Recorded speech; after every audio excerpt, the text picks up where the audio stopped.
Love you guys so much.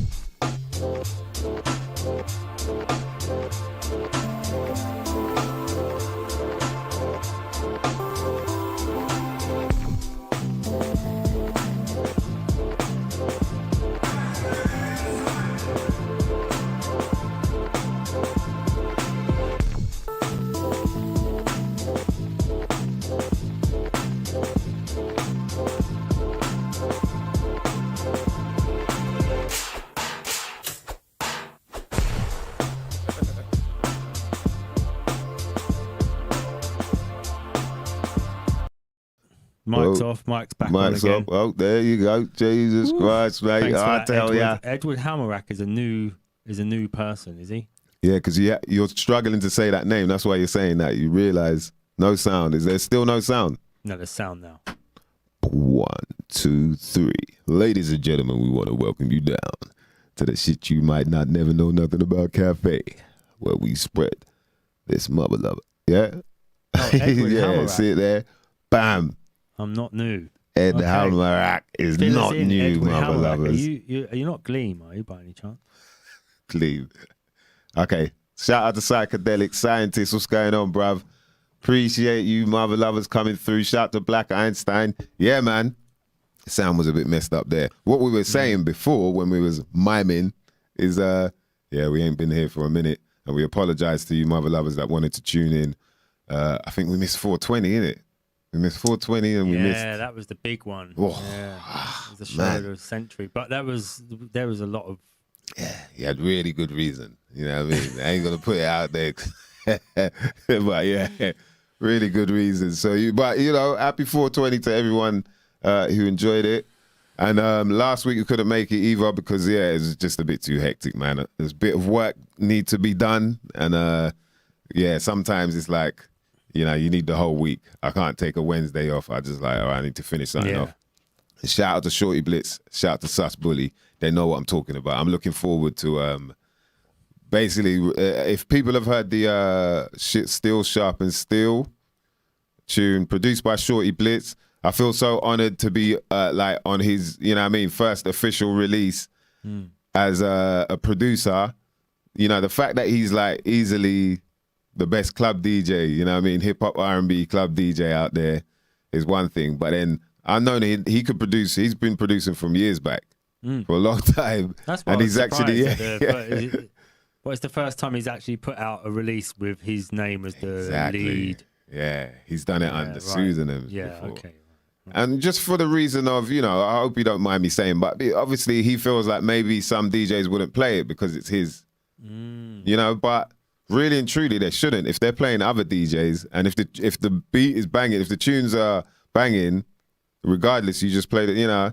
In America, they don't mind. They're playing DJ Khaled, you know what I mean? DJ K Slave's playing DJ Clue's tunes, you know.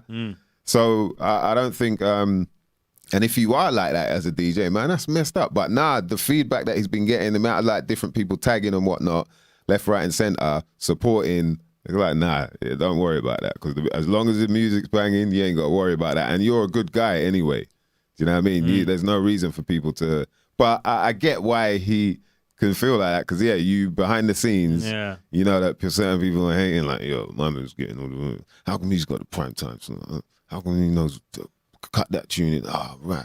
How come I didn't think of that mix? You know what I mean? Yeah. There's all that kind of shit going down. So I don't blame him. But the reason I brought that up is that, yeah, there's a remix coming. You know what I mean? There's a remix that is still sharp as still. That's all I'll say for now, boy. But yeah, looking forward to that, man. Shout out to all the crew that's locked in right about now, all our silent listeners, all the crew in the comment section, the comment sensors. What's going on? Nick Russell, what are you saying, bruv? We got to chat to Nick Russell, you know. Nick Russell? Yeah. He's a man that's been in the scene for a while, like in the UK hip-hop scene. Worked with a bunch of different artists, doing promotions and whatnot. Had his own radio show. And you know what I mean? It'll be good, interesting to see where he's at now. You know what I mean? After a couple years off. Well, you've probably been working still through all this. Shout out to Teddy T. What's going on? Yes. Shout out to NM.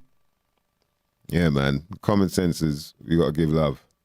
You know what I mean? It's always good to catch up with people. Yeah, been a mad one. So last week I went over to France. We did what did we do? We did was it not Odincourt? Yeah, actually. Did we do 3 gigs that time? Yeah, no. I did 2. But it was like quite hectic. You know what I mean? It was quite a hectic one. So it was in Odincourt and then Paris. Came back. That was Friday, Saturday. Come back. And then Monday came back Sunday. And then Monday I had to do a Breakin Convention with John Z.D. It's a wicked little event. I did the Park Jam. Breakin Convention is like every year they would do a sort of festival at Sadler's Wells. And, you know, he's got his Breakin Convention event. So there'll be performances and whatnot in the theatre. And then they would do other things during the weekend as well. And then end it off with this Park Jam. Just like outdoor, Sparfields Park. I should have promoted it in the last time we were on, but I forgot. Because it's always sort of announced just like 3 or 4 days before. Right, because it's in a public park and, you know, residential area. They kind of don't want it to get too hectic. Right. And they could easily do that because it's free. Do you know what I mean? You know how people get, right, it's free. Yeah. No. Right, what are you doing Sunday? Especially there's nice this thing out. On. I don't know, bruv. I might just be chilling, you know. Oh, there's this free event. Right, it's free. That's it. Yeah. No, actually. Yeah, and people where is it? Sparfields Park. So Clerkenwell, sort of. Oh, okay. Yeah, it's around them, you know what I mean? In the city, but. Yeah. And, yeah, man. It was always fun, like, knowing that time's coming up, you know what I mean? It's like beginning of May, bank holiday. And you're like, yeah, Park Jam time. I get to host it. You know what I mean?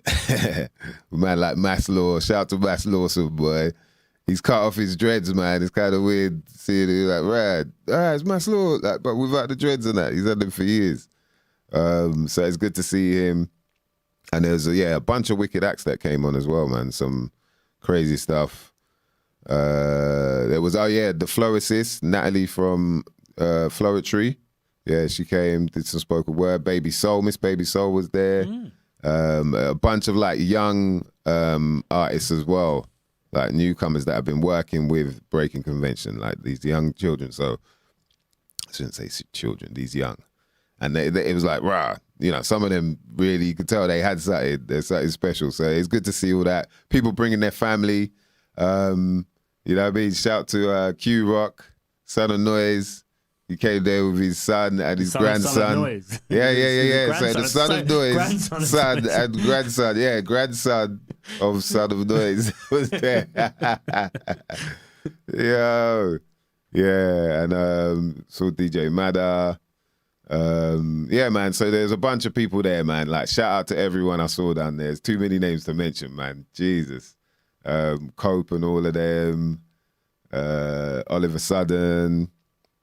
Yeah, man, too many names. But yeah, so it's a really good day. And then, after that, man, I was like, yo, I just need to catch up on some sleep now because that was quite a bit of work. Yeah. You know what I mean? And then, during the week, I had a bit more work to do. So you know how that goes right there. But yeah, crazy. And I think people need to hear the speech that John Z.D. ended the Park Jam with.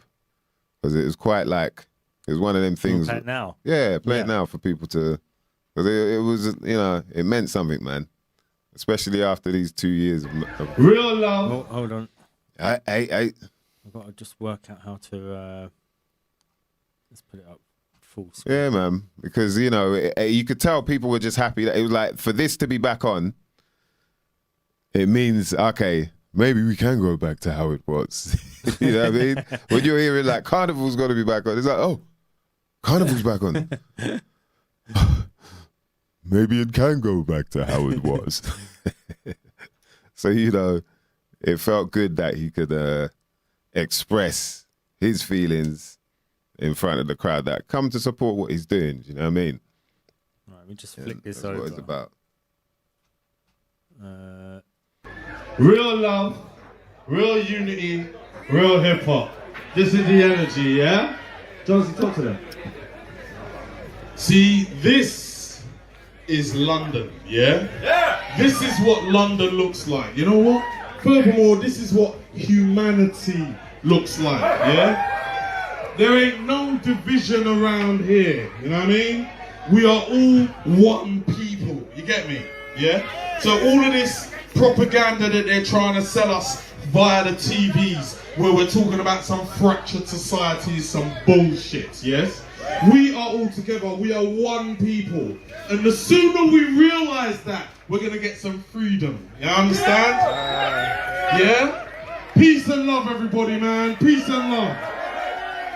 Yeah. Real That's John love. Z D right there, man. Shout out to John Z D. Living legend. Turned down the, was it the OBE or the MBE? One of them turned down Summit. it. Said, nah, bruv, I'm good. You know what I mean? Yeah. Takes a lot to do that, man. A lot of people would wear that badge proud. You know what I mean? Go missing. That's it. Game done changed. Yeah. The game done changed, but nah, man. Yeah, he dropped it there. I love what he said about the fact that we will get some freedom. You know what I mean? He knows what's going on. He knows there are these invisible fences around that.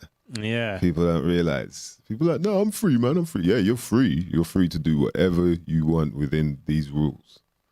Within these set of boundaries, you're free. You know what I mean? So it was good to hear that, man. And yeah, man, hopefully it can carry on. But the same thing, like Carnival. Like, yo, Carnival, rah, okay. You know, let's see how that goes. Yeah. Let's see how that goes, man. Shout out to Lawrence Limburger. What's going on, man? Yeah, big up Farmer G. Oh, you missed it. I haven't Bruv. put that one up yet. Apologies to anybody listening to the podcast. I haven't put the last 2 weeks up. Or with the Farmer G one and the one before that. Yeah.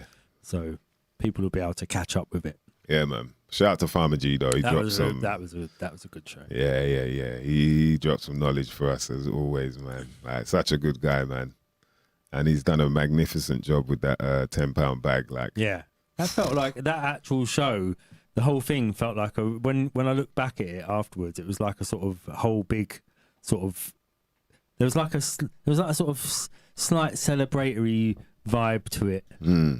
You know what I mean, Yeah. I think even Farmer was on a sort of, you know what he can be like. Yeah. He seemed a bit like he was a bit proud of it.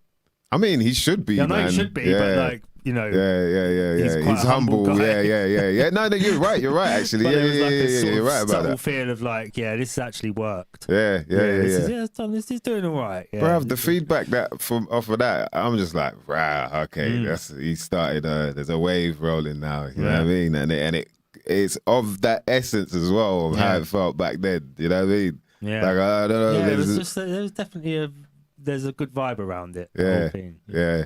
It's a good job, man. So yeah, listen back to that if you can, man, or go view that. Should be in the playlist. There's a playlist there, yo. Also, man, we never really do all of this stuff because we're not used to the whole, like, subscribe, push that button. What else have I got to say? Share. Yeah, I mean, all of that shit. You might not never know nothing about. Yeah. Do all that if you can, man, please, because, you know what I mean? We try and spread the word. IBMCs, what's going on? You know what I mean? Catch up. This is where we want, like, for real, UK hip-hop. I got to say something, man. Because you lot, you know what I mean? Not everybody knows. From the outside looking in. But UK hip-hop is mad, like, separated. It's weird how it's not...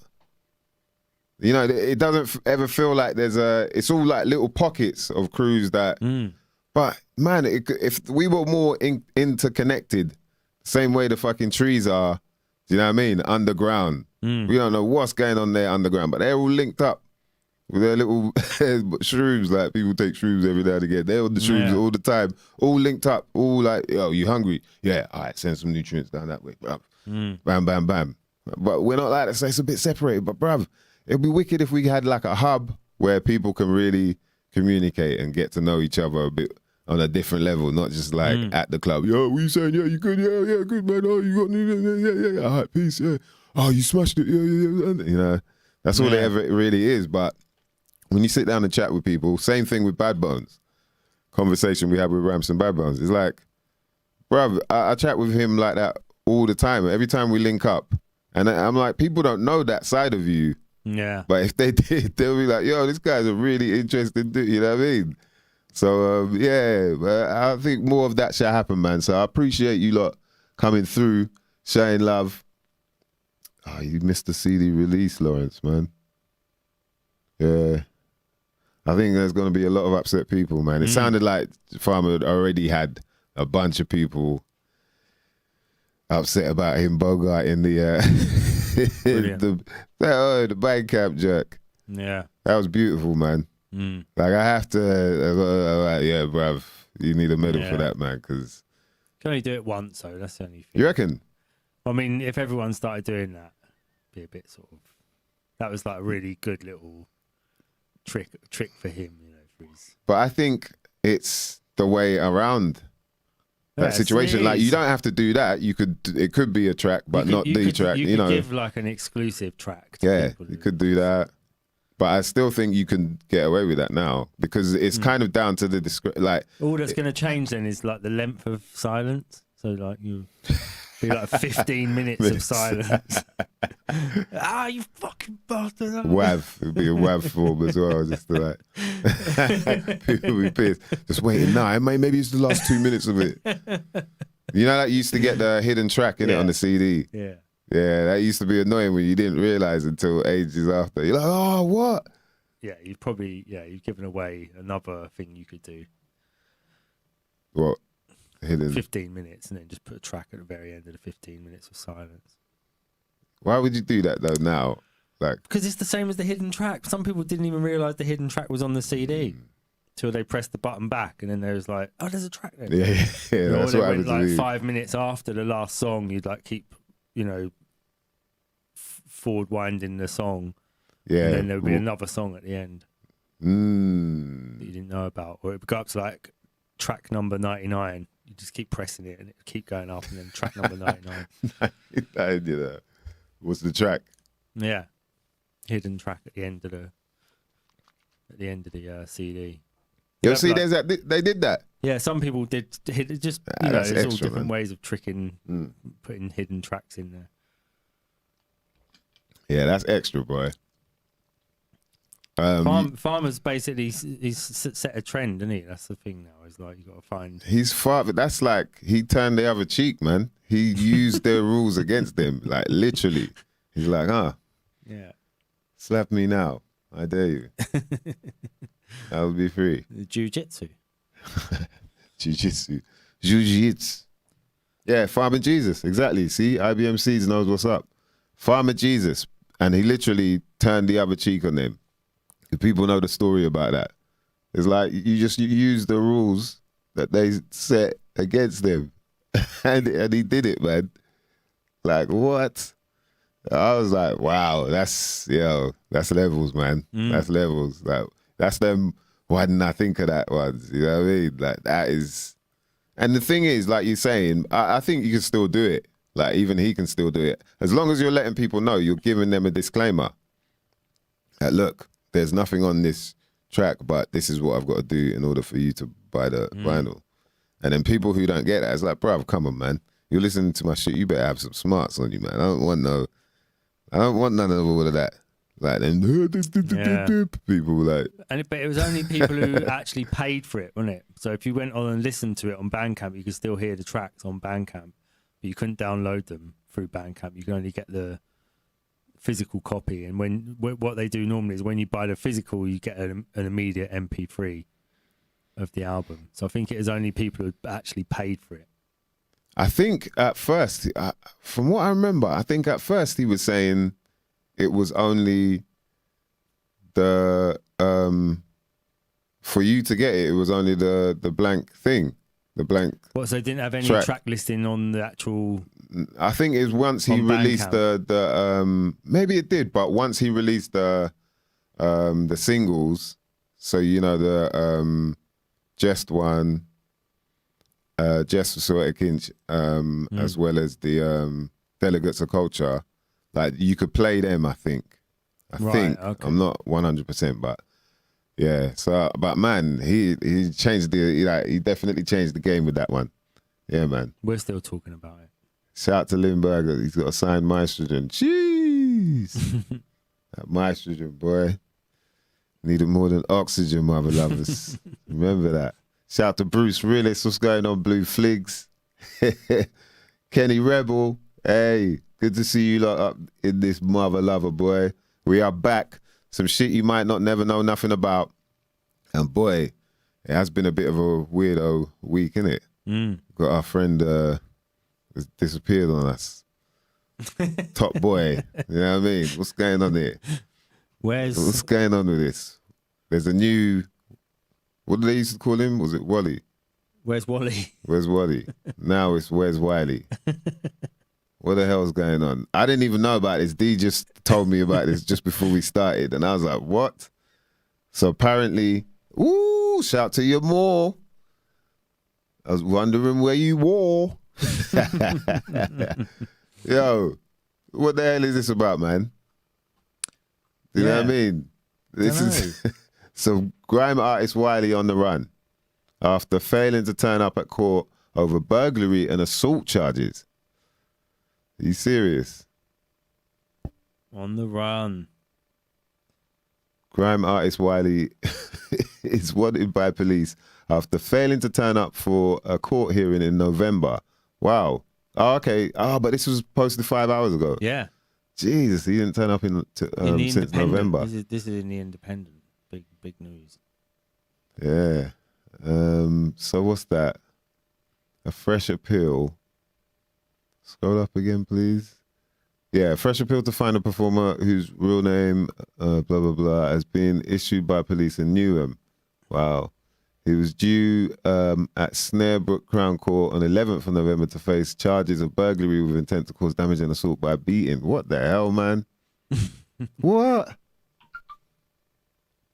Accused of breaking into a flat in Forest Gate, East London, in August before allegedly smashing plates and attacking ex-kickboxer Ali Jacko. Yeah, this is it. I want to know how accurate this story is. So he attacked an ex-kickboxer. Like, how do you learn kickboxing and not know how to kickbox anymore or don't kickbox anymore? Like, you're still a kickboxer regardless, isn't it? Yeah, So maybe he's turned his back on it, though. They're saying Wiley attacked the dude. Turned his back on kickboxing. Yeah, but I don't think a kickboxer, even an ex-kickboxer, is going to let you attack them. That's all I'm saying. Not just let you attack them, but smash their plates as well. Come into their kitchen. You come into my kitchen, smash my plates. Yeah. What the hell, man? He's got a studio, apparently. That's what it is. So Ali Jacko has got a recording studio that Wiley was using. Oh, wow. I don't know what the plate smashing thing's about. It wasn't he like was charged with one count of assault by beating and a further count of burglary with intent to cause damage. Smashing plates and that. The rapper from Tower Hamlets used Mr. Jacko's recording studio before the pandemic. BP. Known as the godfather of grime, Wiley was made an MBE for services to music in 2018. Services to music. What does that mean, man? Services to music. Dragging it down. You have done the right thing for me. I am music. Dragging it down into, further depths. You have given people the vision of hell, and they shall go to hell. They shall go to court and end up in a prison on their own, castrated and taken away from them. Do you think what does that mean, man? Do you think he's gone now? Do you think that's it? Is he disappeared? Yeah. I think he's going to probably do some videos from some secret location, use a VPN, you know what I mean? He's probably going to do some shit like that because he's like Batman all of a sudden, man. Wiley's become like a friggin' superhero for people. It's like, yo, what the hell is going on where you're going to court for burglary and you're Wiley, man. I don't know if the story's true or not. Do you know what I mean? But I'm quite shocked hearing that. Like, rah. Boy. So, yeah, I don't know if he took the MBE. That's right, you're more. That is true. He Hannah was always handed it over to John. Jimmy. Wow. Jimmy Field on Twitter has replied to the BBC article about it. Was always going to be 50-50 if he showed up. Yeah. Always going to be 50-50 if he showed up, you know. If people don't get that, is the fact that he never used to turn up for, let alone raves that he's meant to perform at. But even video shoots and all that. It's like, there's certain videos where he's not even in it. It's on them for not knowing. It's on them for not knowing who Wiley was. The court people, the judges and all that. Like, you really thought that you could just say, yeah, you've got to turn up, and Bubba's got to turn up. He don't get turned up for shit that he's going to get paid for. You lot trying to put him in jail to, like, come on, bruv. You're going to have to do more than that, boy. Maybe have some plates. But just, I don't know what the plate smashing stuff is about either, man. Yo. Oh, someone's done Where's Wiley? Where's Wiley? Tom said he's hiding out in the Kelly Lounge. That's hilarious. We saw him one time. We went to one of them smoke spots. Oh, roll call, by the way, man. What's people blazing out there? Roll call, roll call. Yeah, we went to one of the smoke spots, like in the heart of the city, and he was there, man. Bam, he was there, like building up behind the counter. Wiley, he's like, yo, like, bruv, hey, long time, man. But yeah, I can't believe. Like, I want to know how true that story is, because I find it hard to believe that he'd need to burgle anywhere. You know what I mean? Or get himself into that kind of trouble. Yeah. Like where he's at. And like say an ex-kickboxer. Yeah, and then it's like he's attacking an ex-kickboxer. Like, really? Is he?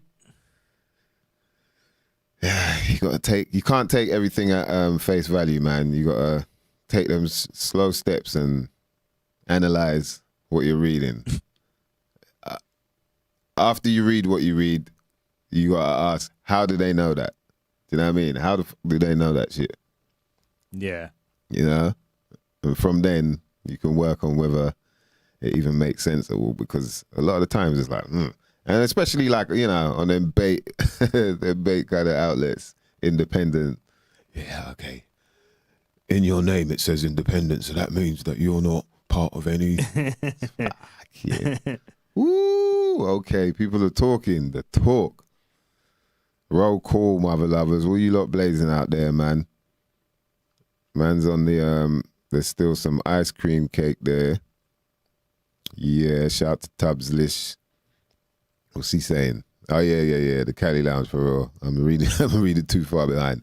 Oh, blue sherbets. All right. Mysdiggi. IBMC says Mysdiggi Noidex. That's a strain? They're strains there. They're sounding all mad, like computeristic and shit. What else we got? It's blue sherbet. Oh. Roll Cali. Shout to you more. Finishing off the Mad Kush. THC gummies. Oh man, he's always on the edibles, boy. Yeah, that's that full body. You feel it all over.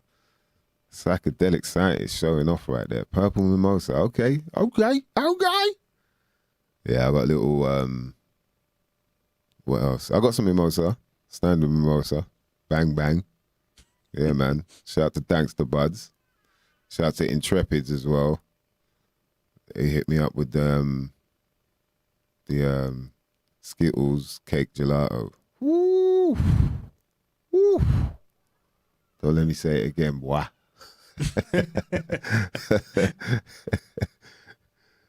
Shout out to Nick Russell. I miss red string tie. That's hilarious, boy. The old school. I remember when funk was just funk. It was like there was no like different strain or whatever. It was like, yeah. Remember, it's just like, what's that? It's funk, skunk. It's like, okay. That's cold. Like it's just the whole place is stinking out. You're getting into trouble walking around with that shit on you. You know what I mean? There's no way of hiding it. Then bam, later on, shit just changed up. Like, what is it though? Yeah, but what? Now you got all types of strains. You know what I mean? Before it was just you had a bit of funk, you had some Thai, you had red seal, gold seal, leb, bam, bam. That's it. Yeah, you had Indica. more of your hashes than anything really. Yeah. You used to get. Yeah. Purple haze. Yeah, Remember that you used to came get in, purple haze. Yeah. And then But it's not about probably people think of it now. It was like it was like a normal grass, but it was just purple. Buds. yeah, it had purple buds, yeah. It was when, that's when the blending started happening. That's when crossing. Oh, is it? That's It was around that sort of time where It and then like, later on 10 December broccoli. Yeah, man. But now the game done changed. Yeah. The first big one I remember was White Widow, maybe. I think that was like the first one. White Widow. Just being something where people was talking about something else. Yeah. That used to creep up the back of your neck and then like grip the back of your head. So you was like that. Yeah, White Widow. Yeah. Wow, boy. It's taking it back, man. G13. Red beard. Old school, yeah, red beard. That's from, Orange bud. Teddy T. Orange Red bud. beard. Yeah, boy. Orange bud. Taking it back. Taking it back, boy. Ooh. Psychedelic Science says he's got a space cake. Yep, space cake is bang bang. Oh, all right. Strainers Green Gelato. IBMC showing off right there. Noidex. Okay. Teddy T's on the nah, man, he's being serious. He's taking a bit. The mush, that's the old school term for like just standard green boys. Like, yeah, I got some mush still. There'll be like one guy, like, what you got? He's like, yeah, I got a little mush still. It's just, you want to feel it? Yeah, it's a little mush still. You're like, yeah. But mush, it could be funk, but it's just like some standard funk, like ammo or something. Someone had a go at growing. Mush. Yeah, or even that. Generally was, yeah. Yeah, my cousin was on that. You know, there's always that one guy who like keep the seeds and stick them in the plant pot. Yeah. Have them growing on the windowsill. Yeah, look, man. And then you look at the buds and be like, yeah, I don't know if that ain't really. You just feel like, no, man, that ain't how you grow it. That's not really. And one day, like, yeah, try it. Like, yeah, nah, it don't really taste like it's supposed to. Nah, yeah. Like, you try, man. Green Gelato, yeah, man. Sounds good. Nepalese temple ball. Oof, that's old school, boy. 2006. Yeah, rolled between a Nepalese man's hands. Yeah, I think they use spit as well, innit? Roll it. So it gives you that extra, like, yeah. Tang. Extra, like, yak milk. Tang to it. Mucoids. Fats and, you know what I mean? Yeah, G13 that was back in the day, mate. You know what I mean? Bit of mush. What's the other one? Man. There's a strain, obviously like Sensi and all that. Was like a big thing. But what's the other strain? There's another strain where it was like one of the first times I was like, yo, like I was blazed so much. Like I you know, when you got a banging headache, that's how far the buzz has gone. Like your brain can't even handle, you're dehydrated. You know what I mean? Yeah, everything's just off and you're like, whoa. And it was like we were going to it. But it was like to do with the seeds, breaking up the seeds from there was a way to do it, a special way with a tray. It was doing all that, but then blazing it. Was it indica? I think it was called indica, yeah. But what strain was it then? Because we called it indica, but it had to have been a strain, innit? I got to find that out, man. But yeah, boy, that was back in the day, boy. You know what I mean? Now the game done changed. You don't stop hearing a new name. It don't stop. Like every day. You rarely get the same one, do you? What's the... Yeah, there's always a new strain here, there. There's probably, I reckon, what do you reckon the average is? Every day you lot. Like there's some connoisseurs in the, in the common sense room. And so they'd know. But the ratio of like how many strains pop up like every week, I'd say probably like 10 to 20 names might put. Yeah, with new shit. It must be, man, because it's ridiculous. Solids. Oh, Teddy Durban T, Poison. Solids. Yeah. That's so, yeah, solid. Yeah, it's Rocky Slate. That was basically, Yeah. I mean, I don't remember having much actual weed, proper weed. Mainly solids. I mean, it's grown-ups. It was on solids. Yeah. But what's funny is that the solids came from bud, didn't it?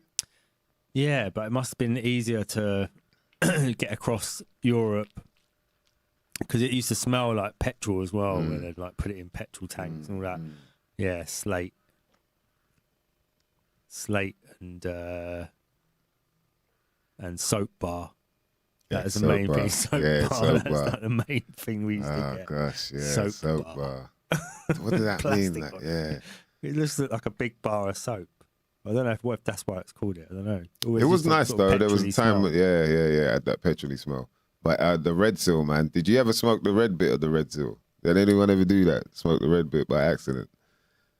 Like, yo, that shit messes you up, boy. It happened to me once. And yeah, you're just going through like, because you're already blazed, but then at the same time, you're just like, I don't know what's going on. And you're like, like, it's that kind of a high where you're just like, oh, you feel like, oh man, I've got a really bad headache. And like, yeah, dangerous, boy. And I don't even understand what's behind the red seal. I guess it might have been part of the packaging to hide the smell or something. I don't know. But yeah, dangerous shit, man. Someone needs to do a documentary about all those old, all the old solids and all that sort of thing. Yeah, I also wonder how different it was. Just now times have passed, we should be able to know where it all came from. We should see interviews with like 65-year-old men who are like, yeah, I used to bring all the soap bar into London. Oh, fuck me, mate. Oh, the amount of money we made on soap bar. Yeah. You know, I want to see all those old boys all sort of laughing about it and yeah. Oh, you was bringing all that in. Oh, right. Oh, was that your lot? Yeah. You know, I thought They've all got to be retired now. Surely, not all still in the game. Boy, you never know, man. It's changed that much that I don't think those people would be able to survive in it anymore. Yeah, true. They probably can't do as much as they were doing before, but it's still happening. I don't know whether they're still in charge or maybe they've got people doing it for them, you know what I mean? Yeah, like when you're in the game, mate, you know, you ain't coming out that easy, mate. Well, you meet some old boy and he's like, I got in on soap bar. That's where I made my first. Started off on soap bar, I did. That's where I made my first chunk of cash. Yeah. Been investing in it. Now I'm in Bitcoin. That was the Bitcoin, you know. Yeah, now I'm doing a bit of Bitcoin, right? I'm mining, right? It's just like back in the day. Funny thing, my granddad was a miner. Yeah, because we came down from Yorkshire. IBMC's red seal had plastic and rubber tyres mixed in. Yeah, boy. Turbo Tubblicious. When I lived I smoked that shit. Southeast London in my teens was only hash. When I used to come back from West with herbs, they were like, Yeah, that's it, man. Robbie Love, hashish, resin, soap bar, slate, and Squidgy Black. Squidgy Black, boy. Squidgy Black. There's a tune there somewhere. Squidgy Black was the dirty, like, hash, innit? That was like, that and slate. Yeah. Squidgy Black like the two. It's like they'd mix something in there to make it squidgy. Yeah. It's like the dirty hashes where you don't, slate was like, just dry all the time. Slate was pretty It never bad. burned properly. No. You never really enjoyed, like, you gotta draw a slate. He's like, yeah. And then bam, bam, bam, roll it up. And it's like you're trying to get it to. Yeah. And then it does that thing where it's like a string of black smoke comes off of it and floats off on its own in the air. Like something in there. Yeah. It's like having life of its own. Yeah. You're like, what the hell? Okay. Last time I did that was when I blew out a candle, for fuck's sake, man. What the hell was going on here, man? Like, my brethren screeched up with the time. Yeah, that's the last time I saw that shit. Now I'm like, yeah, Rocky Slate, man. That was just GI. It wasn't even dry. It was GI. And then like the Squidgy Black was, most of the people that smoked Squidgy Black was like roll-ups and that. Yeah. You know, it was like roll-up dudes. And roll-up then was like, yo, bruv. When you walk into someone's yard and it smells a roll-up fag, you're like, oh, for fuck's sake, I'm going to sit here, man. This guy wants to play chess. Like, sitting in the roll-up faggy room. He's like, bruv, come on, man. Like, I can't, how am I concentrating on chess? Sitting in the roll-up faggy room. Like, cups of tea and that. Lawrence Lindbergh is saying that he knows one. Hmm? He must know someone, an old boy who used to get all the soap barring and all that. Teddy T, why are they all Cockney? Because we're doing impressions of them. I'm sure if someone else was doing impressions, they wouldn't be Cockney. Yeah. Sorry, man. We'll sort out our accents for you, man, next time. I've got to work on it. Let us know what accents we should be doing for, you know what I mean, old school smugglers of like soap bar, squidgy black. Yeah, whatever you think. Just put the drug Rocky and then Slate. put in the accent that you think you should be doing for that drug. Rocky Slate, man. Just thinking back, how many drawers I got jerked with. Yeah. Excited to get some pox, some hash, and it was Rocky Slate. And you just knew, he's just like, I'm not going to enjoy this, man. Yeah. Just never knew how to roll it properly. But yeah, let us know, man, because, you know, accents, man. Cornish accent. The bucket so he used to move a bit of ash. Bit of Bruce ashy. Willis asking for Welsh, for Squidgy Black, please. Can you do Welsh? I ain't going to try and tape the Welsh, man. And we used to bring in that Squidgy Black. Oh, the Squidgy Black. We made lots of money doing that. Bring the old Squidgy Black in. into Newport, and we had the guys in Swansea. They used to Bristol. used to get it from Bristol. Yeah, so I've lost it. Not easy, man. Glaswegian for Rocky Slate. Glaswegian for I don't know, Rocky. because you're More's here, so I don't want to. She's going to get specific. Please about pushing it. Yeah. Glaswegian. Which one is the Glaswegian one? Glaswegian. Nah, I can't think of. That's almost it. Yeah. It is the Glaswegians. Just do your like best. Do your best Scottish. the angry one. Nah, man, I went to Liverpool there. Yeah. Sorry, man. Messing up. That wouldn't be bad. Liverpool and Rocky Slate probably. Yeah. There he goes. He shafts.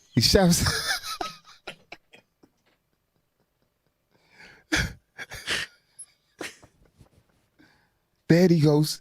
He shafts half a key up his rectum, goes through fucking goes through fucking security. I bet he wishes it'd been Squidgy Black now, didn't he?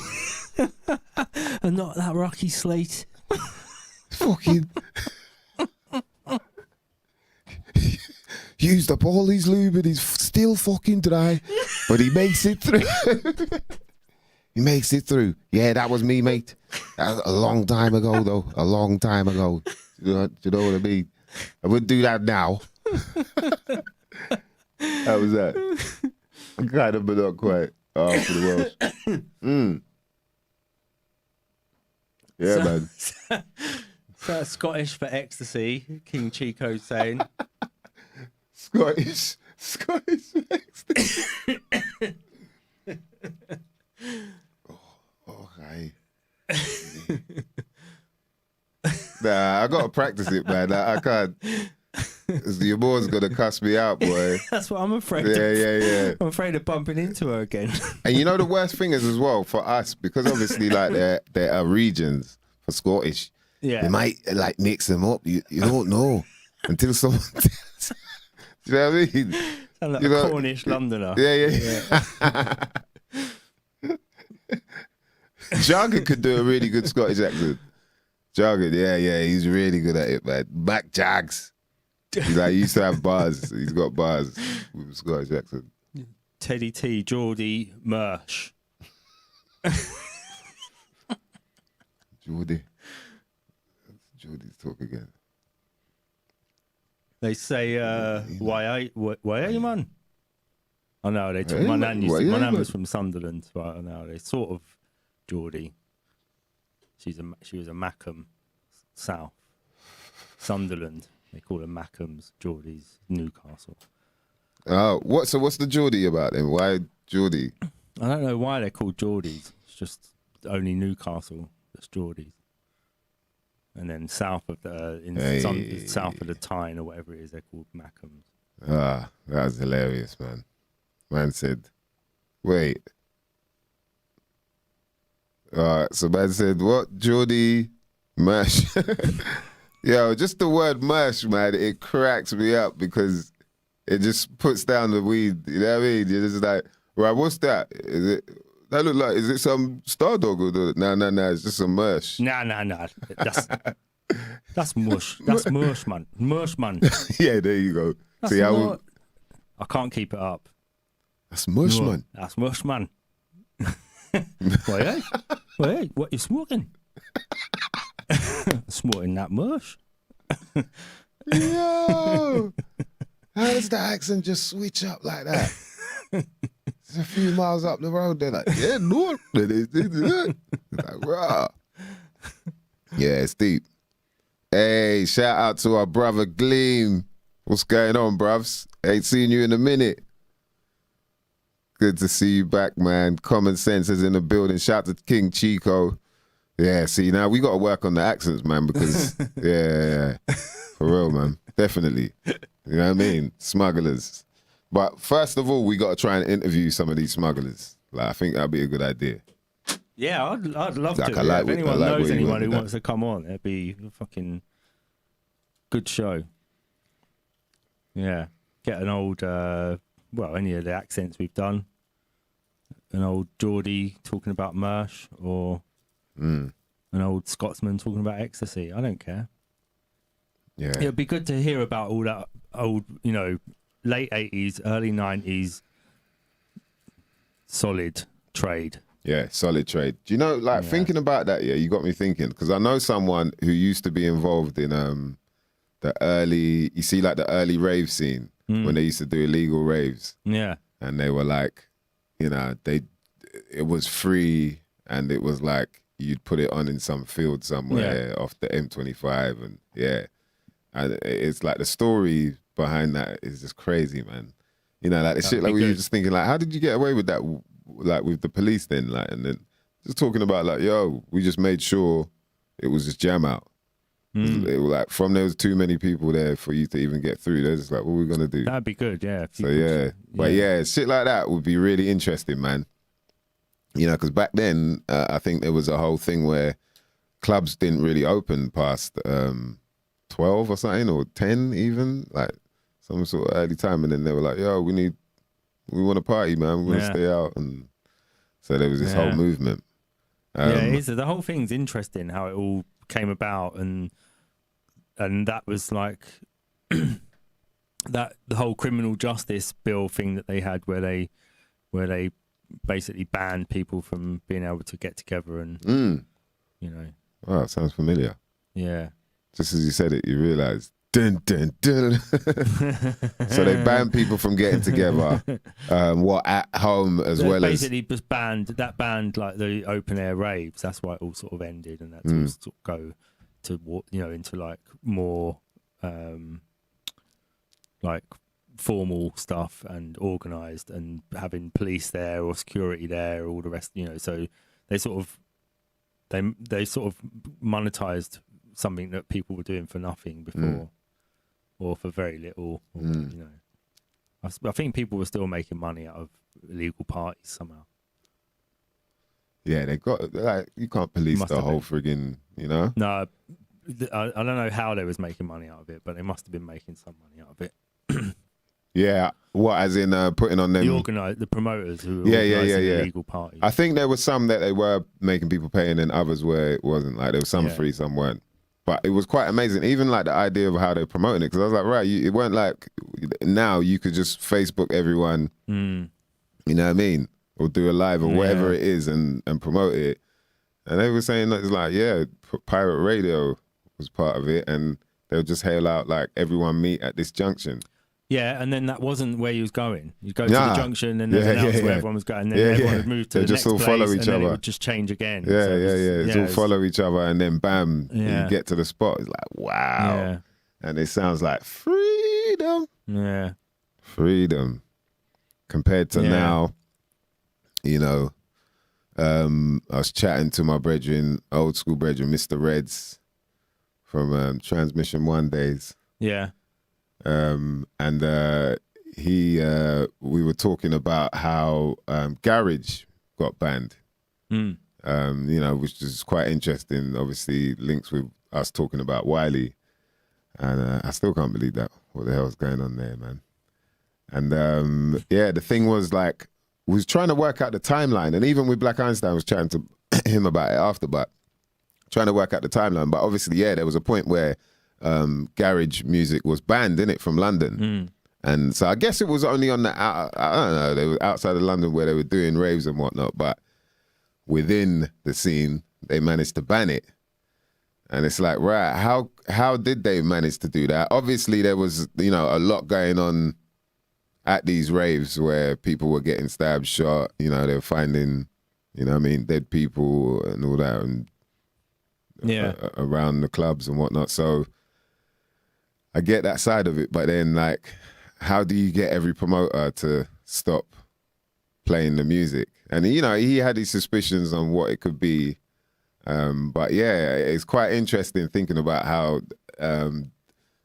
culture can be switched, like, and who pulls the switch, you know, who makes it so that like, oh yeah, this is dying out now, dubstep's not as big as it was anymore, you know, like how does it become that, and where people kind of move with the culture, you know, like I remember going to jungle raves and that, and you know, you're seeing it was bare chicks there, like, oh, everyone's like, rah. So then all bare man them going there, and then now you've got a lot of trouble because it's like, right, who's my man? You know, there's all this whatever, man staring at man for some reason, I don't know why, like long enough that they get angry with each other. Yeah, but then there's all those beefs or whatever going on, and so now you're getting trouble there. So then the chicks moved on to garage. Garage was a thing that came in, and then obviously man them followed, and then there was even worse trouble there, you know. Yeah. And then bam, they were just like, oh, this. No more of this. There's not going to be any more of this music in any of the clubs and all that.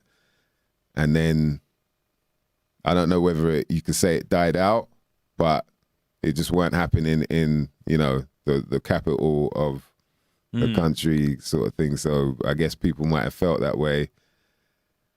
I'm sure it was still in the charts and that though, wasn't it? Like, but the reason why he was, you know, talking about it was the fact that obviously he's had stuff that was, you know, whether it was on Top of the Pops or it was on like, you know, adverts in between frigging Coronation Street where, you know, the compilation albums and his track is on there and all that. So the garage thing was popping. But then that actually ended up sort of killing it off a bit because it wasn't happening in the core of the country. Do you know what I mean? I guess. And then lo and behold, but what's interesting is that they stopped garage because of all the trouble, but then they allowed, you know, all the grime stuff and you know, all the sort of, where it turned into like, oh shit, but this is all right though if they're, do you know what I mean? And so the culture shifted towards that as well. With the garage thing, no one liked the MCs taking the mic. It was like a girl's thing when it was like for dancing. Basically. When you say no one liked it, I mean, you're talking about purists. And starting to like actually try and rap. Oh, like when they were making tunes and all that? Well, it used to get... Boom selection. Do to the destination. Boom. It was like their kind of garage rap. It was all right with that sort of, you know, similar to the drum and bass thing. People was okay with somebody like keeping the vibe going in the room or whatever, but when people got up and started trying to actually, you know, do lyrics, I think people was just like, no, we don't want. It's not that sort of party. Stick to the selector inside the ride. Shout out to me, shout out back. We see you. And so I think a lot of those MCs, or from what I understand anyway, a lot of those MCs went into grime, which originally didn't really have any music. Didn't have any music. It was like a few there was like a few garage B-sides that people used to spit grime to originally. Oh, and they were. And that was it. And that was like the Esky beat or something. Like the Wiley's B-sides or whatever. That were like instrumentals that were good enough that you could put them on in a club, David. But people didn't really. They was quite dark for a garage night to put on some of those B-sides, but for the grime kids, they could sort of spit to them. Also, there was like a lot of the grime was just on the streets with no tracks at all. It was just people clashing in the streets with each other. Can I say something though? Yeah. Ollie, Ollie, Ollie.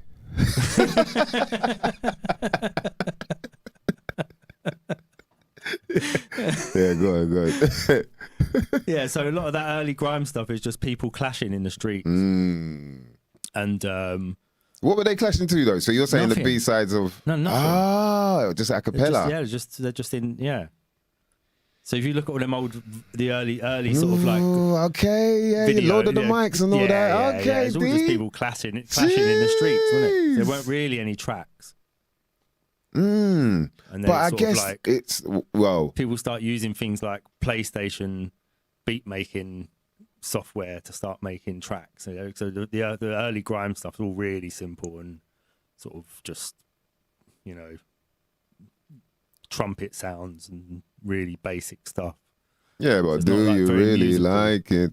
Do you really need it? What, garage? Yeah. Yeah, but the sort of darker stuff that grime really sort of took hold of. So no one wanted anyone to get on stage and start talking about themselves at a garage night. They didn't mind if people were just doing what were they called? They were MCs, isn't it? Like a garage MC. Yeah, but what was that? Who done that song you just sung? MC Neat, innit? No. Was I doing MC Neat or was I? That's fucked up. I know the worst thing is I know MC Neat from all the way back then as well. Yeah, like the Transmission days. He was on Transmission 1. Right. And then obviously became the what's the lyric he's got? I forgot it, man. But there's a tune that everyone used to. Oh, with a little need unlocked, we can make it true tonight. That's it. Yeah. Yeah, the one you was doing was. I was doing. Do you really like it? That was. Loving it. Yeah, we love it. Like it. And it wasn't. One of them was from like Hijack or something when he was. Yeah. MC Unknown. Yeah. Comanche Sly. That's it, Comanche Sly. And then I think Sharky P. Shout out to Sharky P. MC. No. Oh man, how am I forgetting his name, man? Really short guy. And he's like, they're loving it. They're loving it like this. DT, MC DT. Yeah, MC DT. Woo! Taking it back, boy. Trust, man. Yo, you lot don't know, boy. Teddy T's asking if you do a Welsh garage MC. Do a Welsh garage MC. Now, you lot taking the piss, man. I can't even do Welsh, let alone. Do you really like it? That's a skill, man. Yeah, DJ Luck and MC Neat. That's it, man. Yeah, MC Neat. He was a jungle MC, man. Before that, so for me, yeah, like from my point of view, garage came about. You had MCs were doing jungle, and then from there moved into garage. And then from there, moved into the grime thing. Like that's the influence was off the back of that. But obviously, you had hip hop always there in the, so in terms of lyrics and, maybe flows and whatnot, there's still something coming from there. But there was this UK thing, which is a mixture of patois, like, Caribbean accent, and then obviously the UK thing, like street, you know what I mean? And then there's the whole thing of like whether hip hop is even our thing. It's like now they're making our thing, off the back of the sort of jungle, the sort of house, happy hardcore MC sort of stuff, and then blend that in with toasting from the dub reggae, you know what I mean? Yeah. And dancehall and whatnot. And then that, I feel like, has amalgamated into something which became more natural, I guess, for people in the end, which was, you know, now what we got then what was coming in with the grime thing is like mixing all of that, everything, the jungle MC, the hip hop you're hearing, the reggae, the, you know, bashment, blah blah blah, and then bam, you've got that where they're clashing on a sort of dancehall thing, but then you know, and so you could repeat the lyrics if you want, that sort of thing. But yeah, psychedelic scientists said it there. Hip hop is the best. So what I sort of, you know, my sort of take on how it moved into what grime became is exactly what you're saying. Back in the 90s, it was a much more of a sort of, well, listen to like London Posse. So that sort of, that's the sort of voice of UK hip hop for that early 90s onwards, and then that jungle comes out of that similar sort of voice, Ragga Twins. Yeah, you know, it's all sort of Jamaican patois. Toasted, but then by the time that it turns into like a grime style, there's like an American influence of like gangster rap. There's really, I think in the later grime, like as grime started to develop, but in the beginning, they were coming off the back of like jungle MCing and garage, like garage. Yeah. So but that's what I'm saying. I think they were the people who got kicked out of the garage raves for trying to spit lyrics. Yeah, not probably. For just not for just rhyming with the beat, keeping everyone in the party and all that sort of thing. I think the people who came on stage, or from what I remember, the people who came on stage and was like, and started talking about themselves. People were just like, "Nah, you can't. You got to keep the party going. You can't just come on here and start, you know, doing gangster lyrics at the party." People don't want to hear that.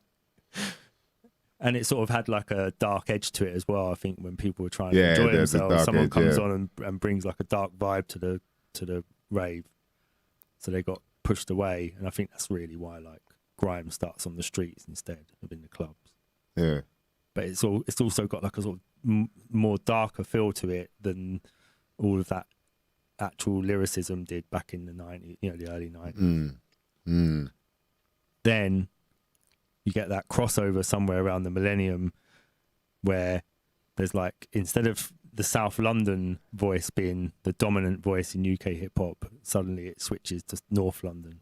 And there's like a split in that, like the sort of the like grime stuff is still like a South London type vibe, like maybe more of a Jamaican influence in it with the clashing and all that sort of stuff. And then the North London stuff is like a bit more of like a sort of golden age rap thing. You know? Wow. That's what I see it. That's what I always sort of saw. That's it interesting happening, point of there was view. like a new thing came in, and like Low Life and all that was like the sort of center of it all in a way. Or that was the 2000s sort of thing. around about then I think you sort of started getting this more like a overall sound to UK hip hop that sounded more like that and less like down south. Whereas it always sounded like it's from south of the river. That's interesting. Before, I don't know why. So like Roots, Maneuver. Yeah, all the old school UK lot have all got that sort of Twang, south sound. Yeah, it's fine. You know what? I've always it's thinking about it now because Twang, Rodney P, obviously Scheme and all that, and it's like people always ask me if I'm from South London. I'm like, no, I'm from West. Like, why do people always say that? But now it's like, of course, that's why. Moment, but Glimas, that was a interesting one. He said, check out Wikipedia. I think it was to do with the list. Wiki page of UK garage artists and Wise Roots Maneuver on there. That's hilarious. I mean, first of all, probably because it's wiki. That would be a strong indicator right there, my brother. because Wiki is nuts. Wiki said that I was half Australian. I don't even look at Wiki for myself because I think it's ridiculous looking at something I don't know who the person was has written about me. You know what I mean? Like, I haven't touched Wiki, and I'm not. You know what I mean? I just don't know who's behind it to even trust. So I'm not even surprised. Roots Maneuvers on there. That's hilarious. Yeah. That is hilarious. But yeah, so what would we say? Okay, Pay As You Go, they were probably the ones that kind of brought it to the forefront that this is kind of garage, but not garage. And then, you know what I mean? But I guess it was at the time still, but like you're saying, it was more like, okay, you're going to put a verse on this, and then there'll be a chorus, then you're going to put a verse on this, and the chorus, whereas... So Solid. Yeah, and So Solid. South London, again. Big collective Pay as As well. Go East. Yeah. Mm. Yeah. Well, right, we've got a new contender. East. East. Tonight. Daddy Freddy's on there, is it? Yeah.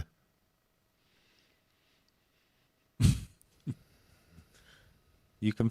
Gleam said you can find grime in the garage, but never a garage in the grime. No one wanted Arms House at their mum's house on a night out. Shout to Bruce Willis. He said no one wanted Arms House at their mum's house on a night out.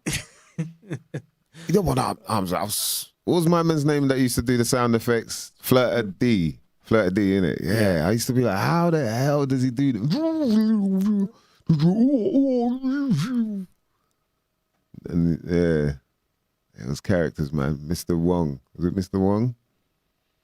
Channel U. IBMC's, yeah, Channel U, yeah, that was big. That was instrumental in it, really. In the rise, wasn't it? Yeah. IBMC said Roots did some garage before he did hip hop. I think I heard that. Is it? Interesting. Shout to Regantology in the building. What's going on? Nah, I didn't do any garage, man. I did jungle. So for those who don't know, when I started rhyming, I was rapping, 12, 13. And then,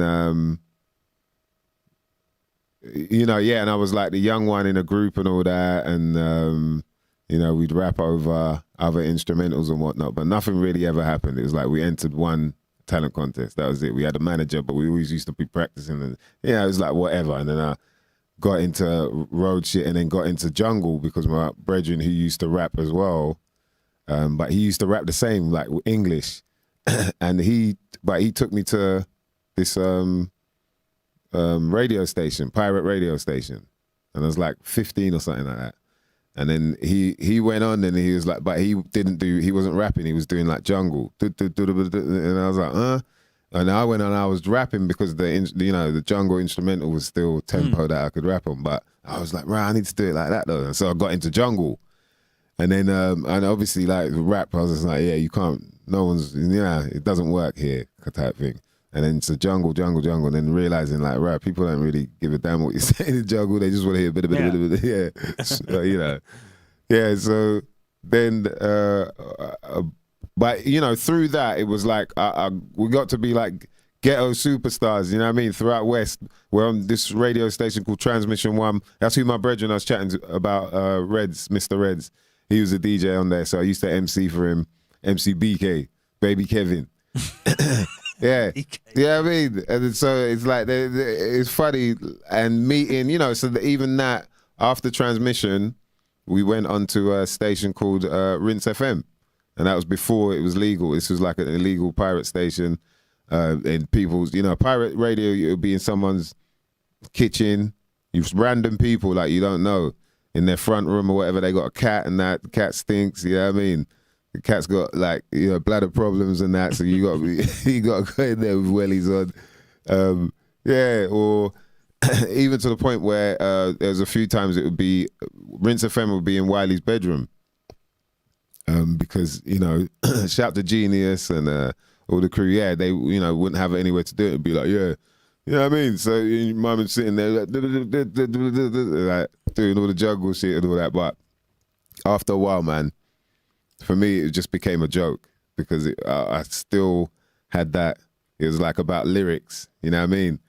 I'd be doing it, like we'd be driving to go east, pick up everybody, go east, and to do this, but I'll be listening to like Wu-Tang or The Roots or, you know what I mean, on the way, even Erykah Badu or whatever, just anything but the jungle. Go there, just get drunk, blazing and whatnot. It's kind of, you know, yeah, and then I was done, man, I was done. So, you know, yeah, been through all of that shit. So that's how I know all of those different cats as well. Like Skibbity, rest in peace of Skibbity, man, knew him really well. He was like, yo, hard-working dude, man.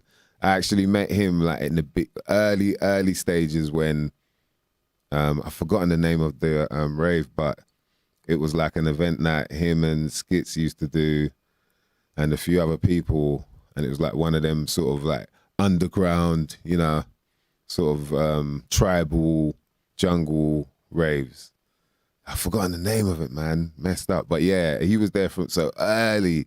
What's your name? Yeah, Skibbity. Yeah, right, that's Skibbity. You know, yeah, Skibbity, you sick, man. You know, and then so throughout the years, I've seen how hard working my man was, like how much he's done and who he's become through all of that. So it's like crazy. I can't imagine how many people heartbroken, you know what I mean, just like I am, to see that he's gone, man. But yeah, rest in peace to a legend, boy, in that jungle scene.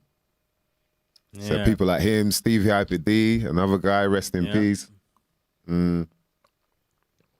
Yeah, like, you know, knew all of them sort of guys through the years, man. So it definitely feels like a blessing to, because I feel like as well, it kind of helps with, like, especially with the jungle, when I stepped, like, you know, into this UK hip hop world, which I didn't really know there was until, you know, like talking about going to Mudlands and all that sort of thing.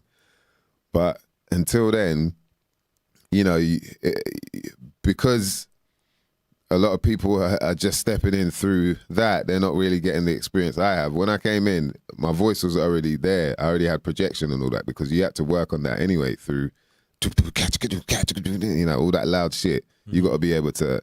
And shout out to IC3. He used to teach us like how we used to practice projecting his voice, making sure his voice is louder. He'd turn the music up and then just try and shout over it. Yeah. You know what I mean? I just gave you like a little gem out there for you young budding MCs. If you really want to get that projection, you know what I mean? You turn that shit loud and try and rap over that mother lover. Yeah. You got to use the diaphragm. He was like, la la la la la la. Nah, man. Yeah, it's old school. Yeah, it's old school shit like that. Bam. Oh, okay. And that gets your breathing. You were like breathing patterns right. Yeah. Everything. And you ain't got no choice because you're like, right, yo, how am I going to get louder? Okay. Yeah. Bam. So yeah, man, you know. That's and then what was it after the jungle? What was the sort of switch over point? Because I got just so sick of it, and well, the main switch over was when I got sick, when I got the tracheostomy. Yeah. Because I was toying with it. I was like, listen, you know, buying albums again, and you know, like just back into it heavy. I used to check the Twins. Like, I used to buy a draw off the Twins, and that they lived on the 5th floor. Shout out to Martin and Michael. Go there, bam, and then they'll be playing like just hip hop. They'll just every time I go there, I buy a drawer. They let me sit down, Bill Zoo and that, and then they'll be playing bare hip hop. And they used to do this thing where they'd every day they'd pick a new word out of the dictionary, and that would be their word of the day and all that. Yeah, and they got me into it, and you know, just all like listening to Master Ace, Big Daddy Kane. They were just making sure I'm hearing the shit that I was hearing back, you know, when I was young. Yeah. I'm going, yeah, I want to rap 12, 13. No, not really knowing what the fuck. And so, yeah, that really got me back in. But then it was only until, when I got ill and then kind of realizing like, right, my voice has gone, you know, I couldn't use my voice, have to talk using a pen and all that. Then I was there like, yeah, you know what, if I get through this, I'm going to go for this rap shit, man. I'll go through it. So then, bam, you know, obviously tracheostomy out, working back on getting my neck back, into a better sort of growth, whatnot. And then, so I'm wearing a neck brace, but then going round to my brethren Ryan from school, Holland Park. We called him Orion. Me and my cousin Del would go around there. Skits will come down there sometimes as well. But it was like after I had spent a few months like getting back a bit more healthy, and then once I could get back out again, after about 6 or 7 months or something like that, then I'd go check him, and he'd make beats just like these raggo, Wu-Tang RZA type beats on his Amiga, and then we just sit there in the freestyle. So I got a neck brace on, like freestyling, and yeah, bam, and just working on like, I want to use my voice. Like I remember we used to listen to MCD and all that, and he was the one that really made me realize, like, yo, you can rap like how you talk, but you got to make it so that everyone can hear, not just the people around you. Do you know what I mean? So it was really like working on, okay, my tone and making sure it's not too like Cockney or not too ragga, or, you know what I mean? Not too yardy or whatever. And then, so that was what I was working on for. So there's like a year and a half, 2 years of that. And then once I like, fully, because I had to spend about a year and a half with the neck brace. And then once I, could kind of get back around in it, and bam, I was like, right, go out, bam, bam. I must have went to, who was it again?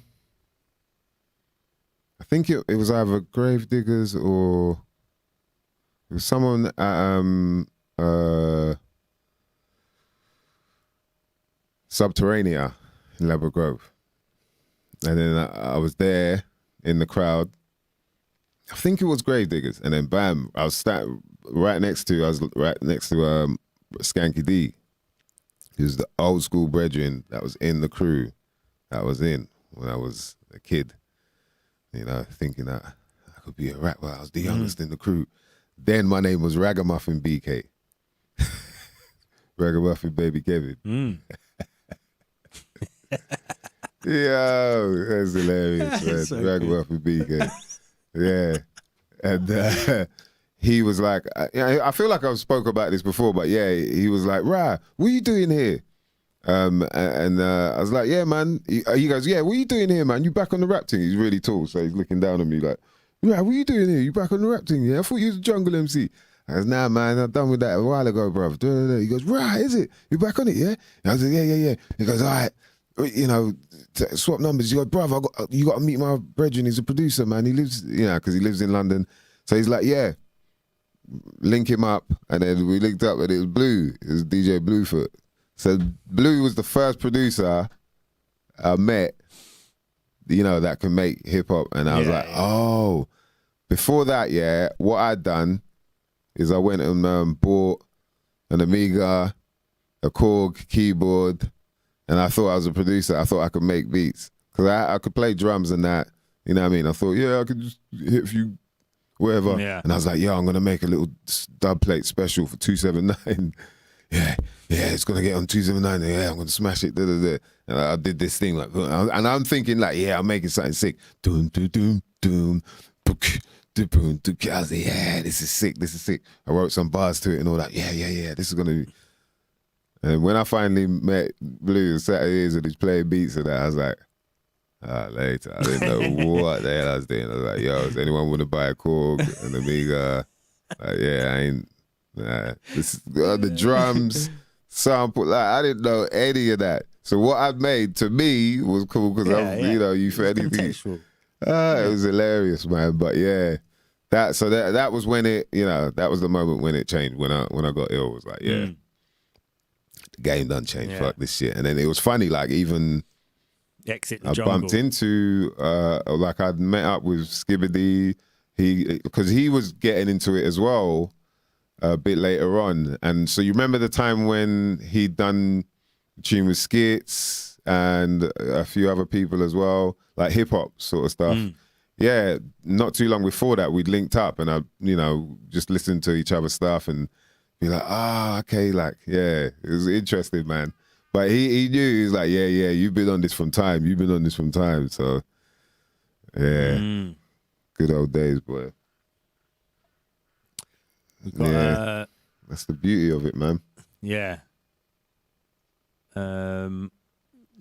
Psychedelic. Where's the one from? Hype, her. Yeah. Flat D. Hype, her. Hype, her. Anybody better know, but hype, her. Hype, her. Psychedelic Scientist. That's mad. I got draws off the twins as well. What, the Ragga Twins? Don't know if that's what he's on about. Draws So of after the you twins. had said about the twins in the flats. Oh. Different twins. Different twins, all right.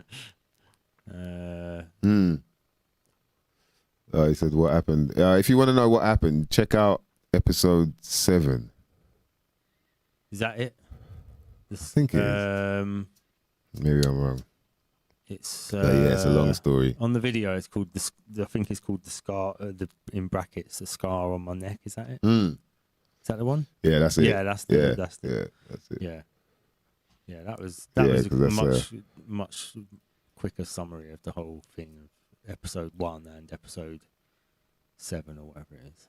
Yeah, because it's quite a lot of madness. But yeah, man, feel blessed to be here and be able to friggin' enjoy life, man, with people. You know, that's why you don't know what's going to happen tomorrow. So you really got to make sure whatever you're getting into is some shit you might not never have known about before.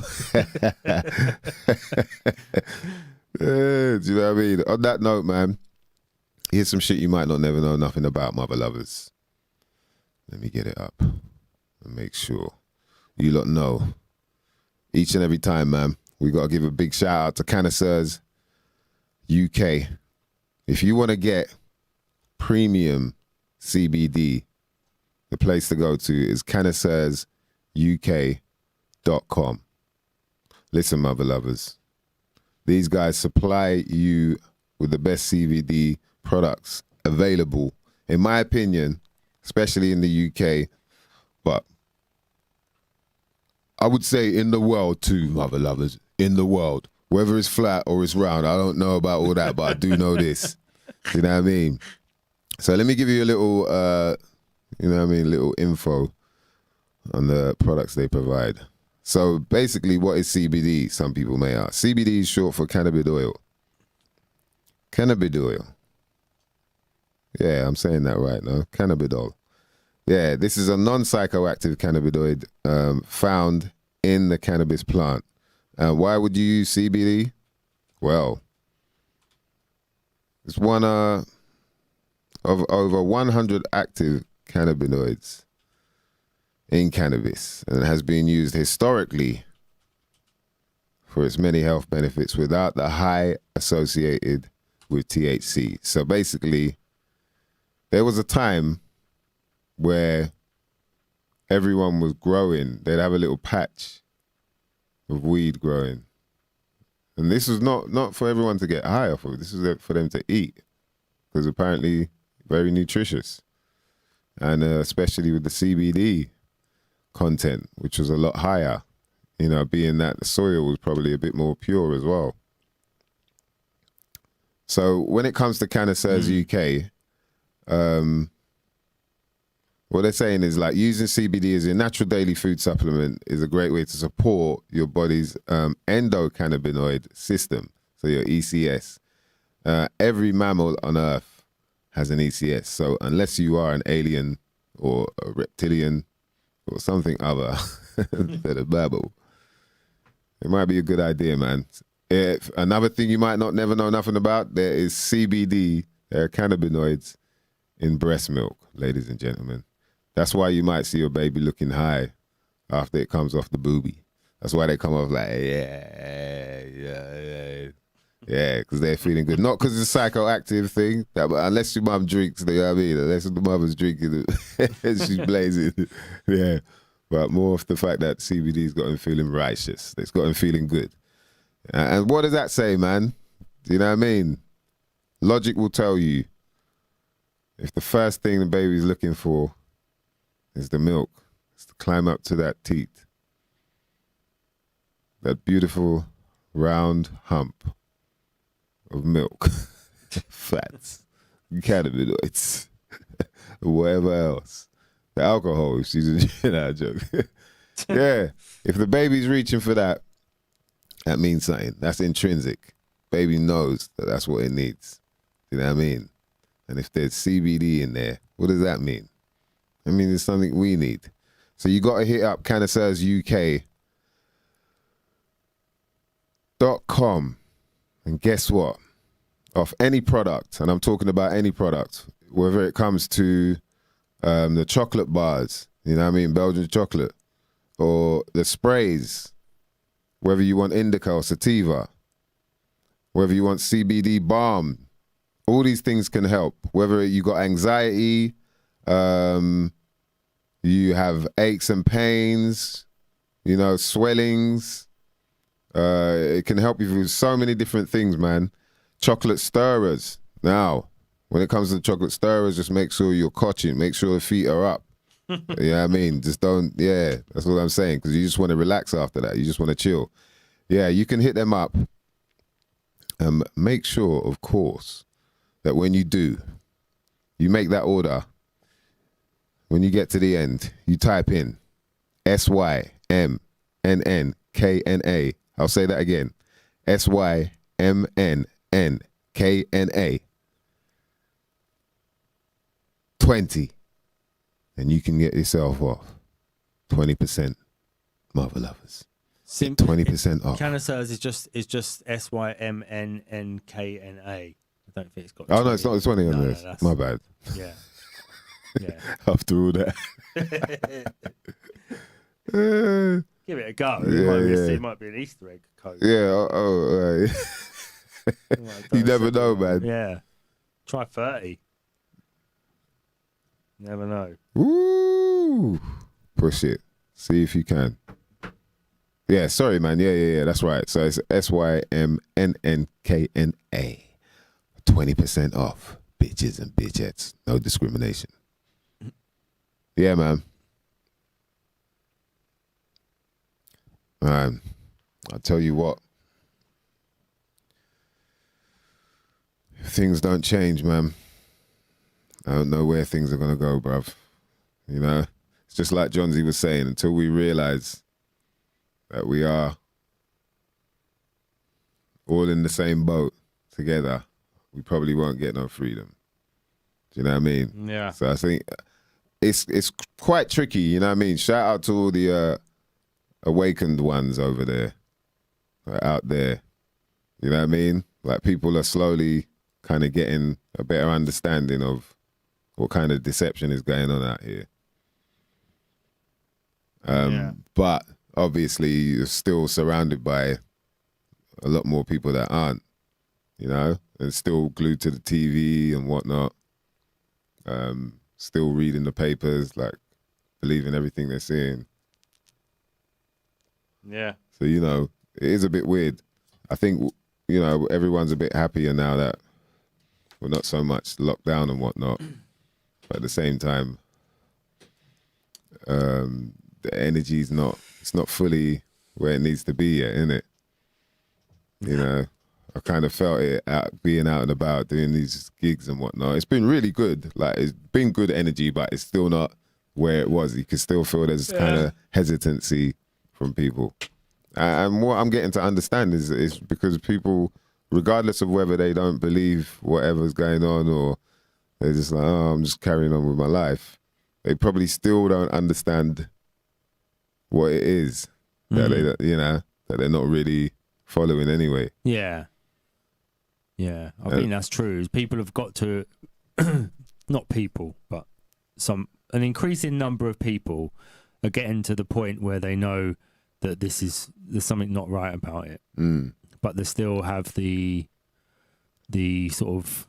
still haven't updated the operating system. They've still got the operating system that says there's a virus out there. They need to unlearn. It's like that's the main problem. Catalyst, yeah. With that being demolished, when you look at all of that and realize, like, oh wow, it's not just something like they've lied about the numbers. It's that they've lied about the virus. Yeah, that's and it's really tricky for people to get their head around it because it's quite a messy sort of story and intricate, and there's not everything is answered in the way that you're expecting it, but you've got to understand that first of all, you have to go like way back in history. Like, how does it begin? We'll go to the beginning, like the real beginning, not, you know, what they tell you, what everything that's out there that's easily viable tells you. You have to look at things that are a lot, they might be a bit more expensive than just buying whatever book, you know what I mean? But, or take a bit more time, but you kind of realize, you start putting the pieces together and you realize like, oh my gosh, that's for real. You know, like this isn't just a little lie about this. This is a big lie about virtually everything, the idea that you have about getting sick. If you're a science enjoyer, then like you know that like science is only as good as its last experiment. So there's no such thing as settled science, and it's okay to admit that there's some things that science got wrong, because it's not meant to be like, oh, we got everything right. There are meant to be some things that they haven't got right, and it takes, you know, hopefully it sometimes takes centuries for it to correct. You know, it's not just, it gets to the point where everyone's just like, no, that is definitely the truth about what, you know, because you don't know. There's not really any actual way of knowing. Not ultimately, as we found out with the flat Earth thing. Yeah, is that, you know, with some things, until you get to the end stage, the bit where you die, you how are you going to know any of this stuff? You know, you don't know if there's a heaven until you actually die and go to heaven, if there is a heaven. And you know, so it's all right to have some for science to have got things wrong. It's not anything unusual. It's just treated unusual now. When you say to people, yeah, but that's not exactly what's happening. You know, as people interpreting what's happening in a certain way, and it's understandable. I can see why people think that viruses are created outside the body and then enter into the body. I can fully understand why people have this idea that you're being attacked all the time. Yeah, once it's like, and that the body somehow breaks, it lets you down at some point and just decides to attack you and turns on you. Yeah, I can see why people think that. It's a mindset. Yeah. We've all been there. We've all been in the place where we sort of, you know, we feel like everything's against us, or we feel like we're being attacked. And all that, and you know, and you apply it to, it's just another step. Do you know what I mean? There's another step. You're just applying it to science, or to nature. Sorry, you're saying, oh, now nature's attacking me, not just people attacking me, or not just a country attacking me, or so. You know. No, it's your very own body. What it's doing is it's eating itself, and you only have this amount of time to live. Bam. Yeah. Like, that's it.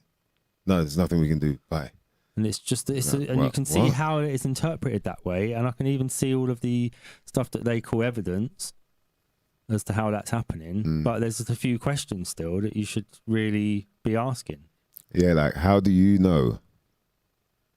That's the first one. How do you know that that's true? Yeah.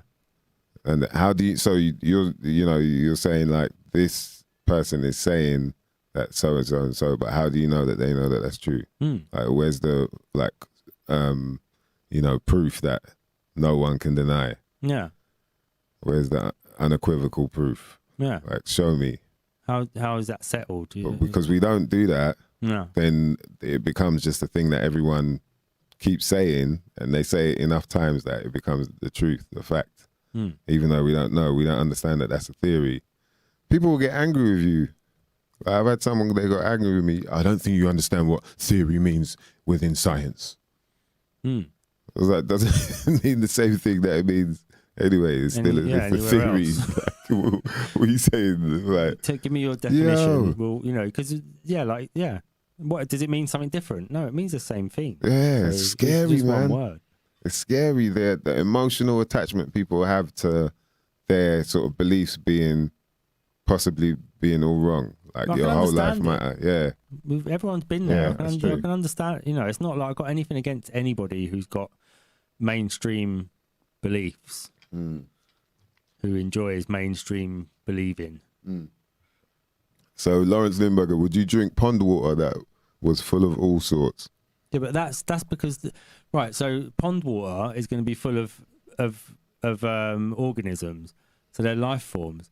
So that's like saying, would you eat anything that's just alive. Well, most of the things we eat are dead when you eat them.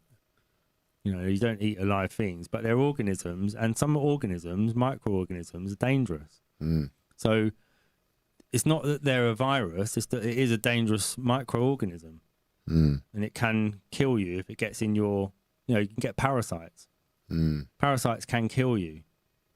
They're actual living organisms, and bacteria can kill you. Bacteria is a living organism. If you get necrotic bacteria in your mouth, you'll start eating the skin in your mouth. It's necrotic. It eats flesh.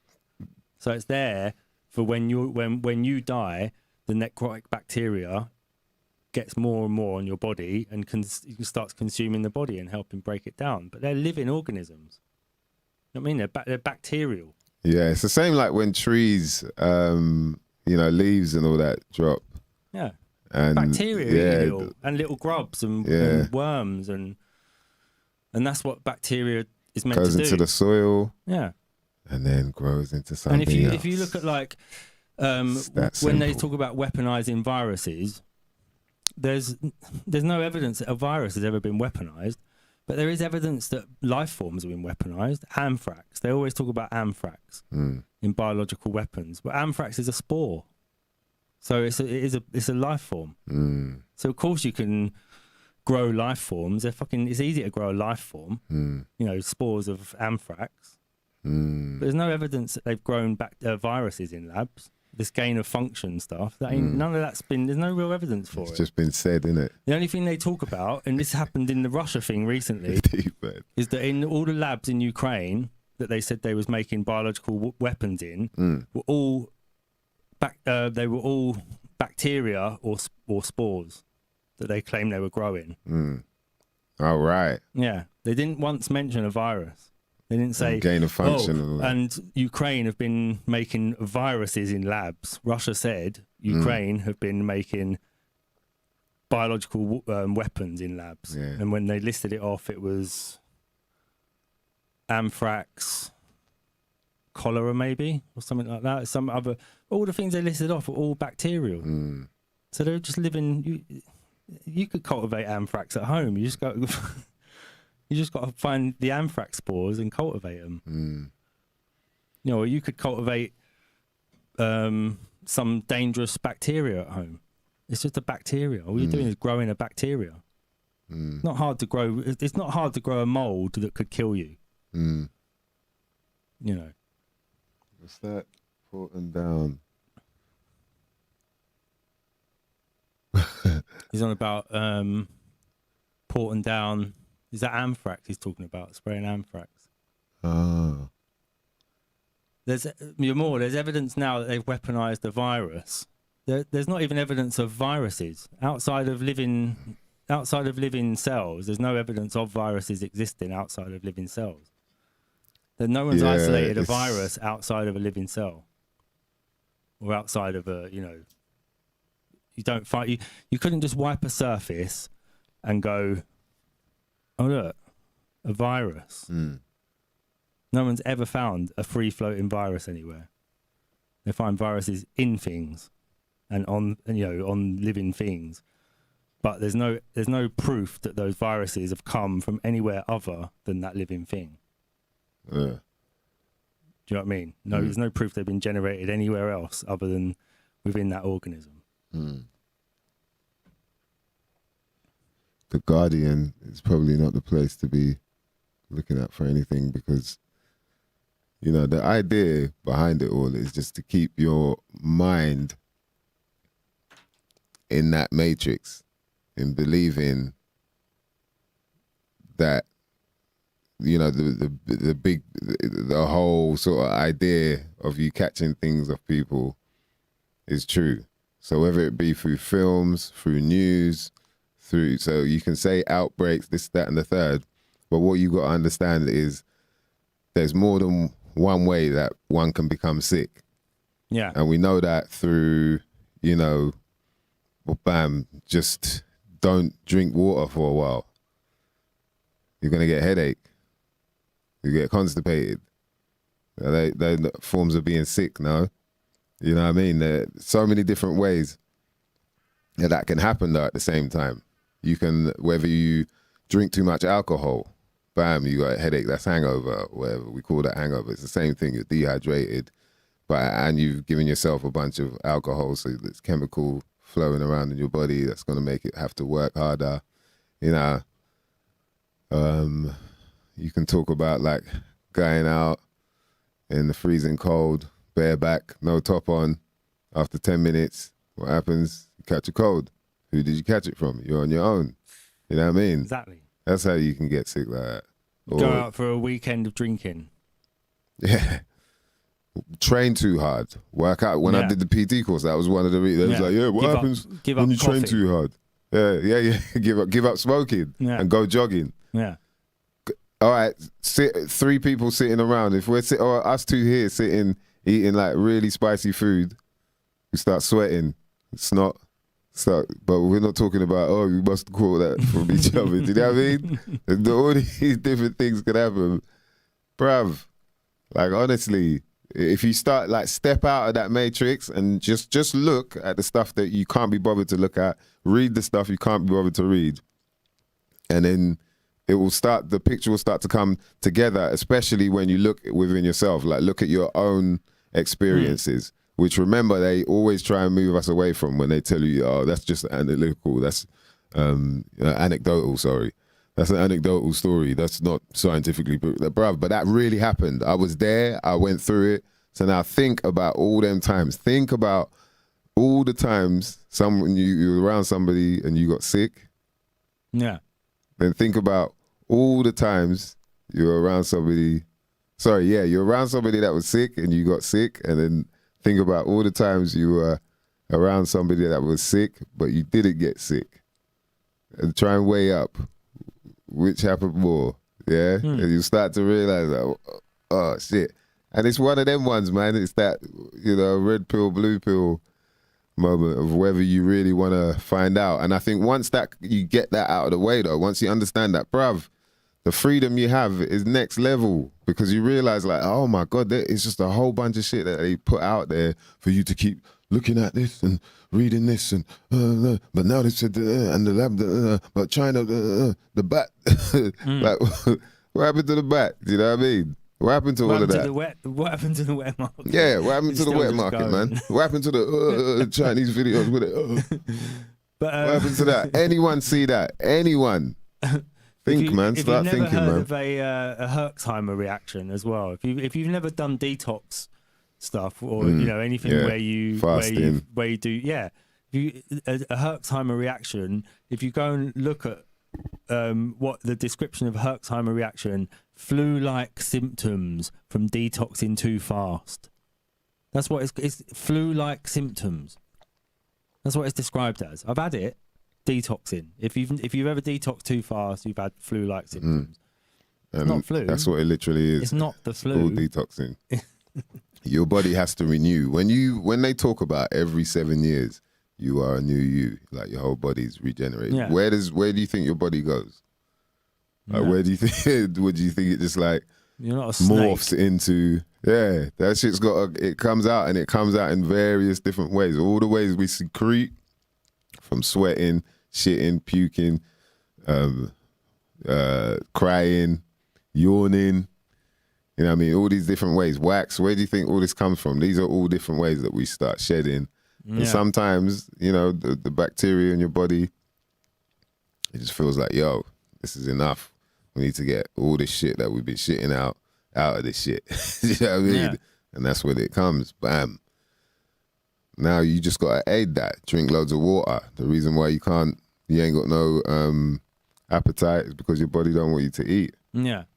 You just do what a dog does or a cat does. You just don't drink, don't eat, just sit and just let it pass. Yeah, you should drink water though, because your body's working. Dogs and cats, they know.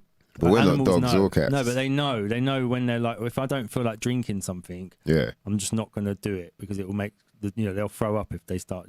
Oh yeah. If you're in that state, they know. You can see animals know when they're ill. They just go off somewhere quiet, sit on their own, just wait for it to pass, or they go and eat grass, they help themselves throw up or whatever. And they know. Whereas like we've got to learn the difference between something that's in accord with nature and something that's just in accord with how man works, you know. So this idea that you're being attacked all the time by something, is that actually how nature works? Is nature constantly under attack from itself and trying to kill itself, or is it always trying to reach some sort of harmonious point? You know, and are you constantly under attack or attacking people all the time? Are you attacking people all the time? You know, if you've got that mindset of like, I'm always under attack, is that your projection? Are you projecting yourself onto nature and saying, well, I'm always attacking people, so surely everyone else is just like me and they're always attacking people? Because people like to attack people, don't they? So, yeah, you know, we're at war now. Are you in accord with nature where you're trying to find some sort of, you know, equilibrium? Symbiosis. All the time. Yeah, some and if you balance. look around, that's what you're trying. And if that's what nature's trying to do, that's what you're trying to do. Except you you're should be projecting trying to onto it and seeing it as something else. Yeah, that's what you should. That's all about balance, man. Yeah, balance is key. Once I switched up my diet, I ain't no friggin' vegan, by the way. I don't know why people keep asking me if I'm vegan and all that, because, but yeah. But once I switched it up, bruv, I used to get sick like often. Not like mad often, you know, where I get a cold all the time, but regularly enough that every time I went to Australia, I'd get some kind of, and I thought it was like, I thought it was because the aircon and all that, and my throat, but you know, back then I was on the Baiters, man. I wasn't really drinking water like this. I was always, you know, fizzy drinks, whatever, you know what I mean? I didn't really care about. You weren't in a hydration game. Yeah, crisps, you know what I mean? Or whatever munchies, whatever the hell. I wasn't, all the fried chicken, this, that, blah, blah, blah. I wasn't even thinking. And then, bam, once I switched that up, bruv, for years now, I don't get sick like that. Yeah. There's every now and again, well, I could say twice in the last sort of 12 years or something like that, I've been sick where, you know, and now I know, I understand, like I've really looked in, you know, when I'm talking about looked into this, I'm like, who's got this today? What's this? The history of natural hygiene. Yeah, because I saw Herbert Shelton on there, Herbert M. Shelton, you know about him. I thought, bruh, I need to check this out. When you think about the history of natural hygiene, it's like, what? Why would you get that? But it's got to have started somewhere. What did they think back then when they were like, oh, hygiene is what is key in order to not be sick? Because we noticed that, you know, since hygiene has been, you know, a thing, and you're like, wow, hygiene was a thing at a time. Like, we just take it for granted. We got sink, toilet, you know, whatever. You know what I mean? We don't even think about how it was back then. And could this possibly be the reason why people were getting sick? Because hygiene levels were not up to scratch back then. Do you know what I mean? That's another reason you can get ill. And then what's annoying about today, though, is that the things that they're giving you to use for hygiene are probably worse than it was back then. There's a tipping point. Bleach and there's a tipping point, you know, between all these soap chemicals. bars, between using a bar of soap and using like 25 chemicals to clean your kitchen. Yeah. The bar of soap was fine. That shit is dangerous, man. And when, you know, not everybody thinks about that, but you know, these could be reasons why you get sick a lot as well. There's so many different reasons, but all we're told about is that that's psychedelic scientist contagion. Is saying no devilish poison. Yeah. So there you go. That's another thing that can harm you is poisons. Exactly. So that's the other thing that they talk about when they talk about developing government bioweapons is poisons. So which is say actually like Novichok. It's just a poison. That's why they can use it on somebody. Oh, he got stabbed with a poison dart. Yeah. They never go, he got stabbed with a virus. It's always like anthrax or some sort of poison or toxin, you know, or biological. It's never anything other than those things. And somebody in the chat saying that viruses are just a life form. They're not a life form. They're not alive. So they've always gone on about that. They're not alive. So you can't call a virus a life form. They It's want you just to RNA. believe that some little tiny micro thing like that. It's Yeah. got a Well, mind that can tell the time. Yeah. 6 Or o'clock. learn. Oh no, you're cool. Learn No, you're black. Not to be a Yeah, spikes, not to have spike proteins or something. Yeah. Learn it. You can just go in school and learn it inside your body. And the adverts for the cleaning stuff where they say, "Oh, kills all known viruses 99.9%," and you can't kill a virus. It's a virus. It's not alive. But you can tell people that you can.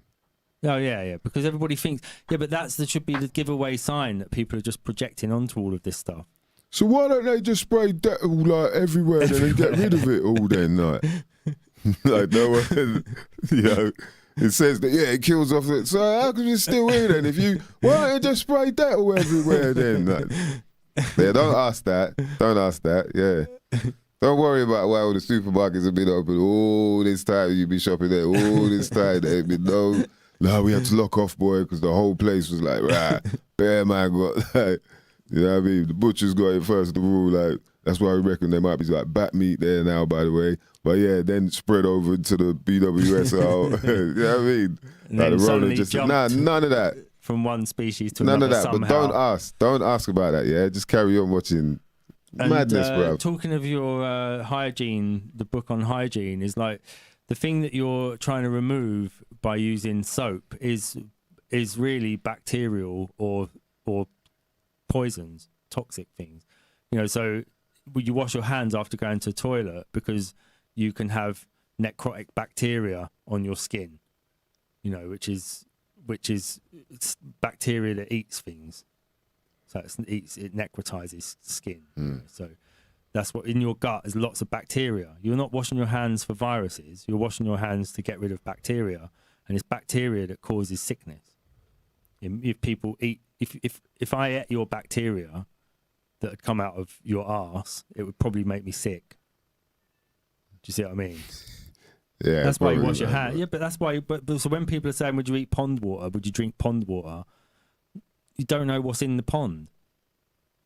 Anything could be in that. There could be any sort of bacteria in that pond that you don't know anything about. Yeah. It could be the most toxic bacteria you've ever encountered in that pond. You just don't know.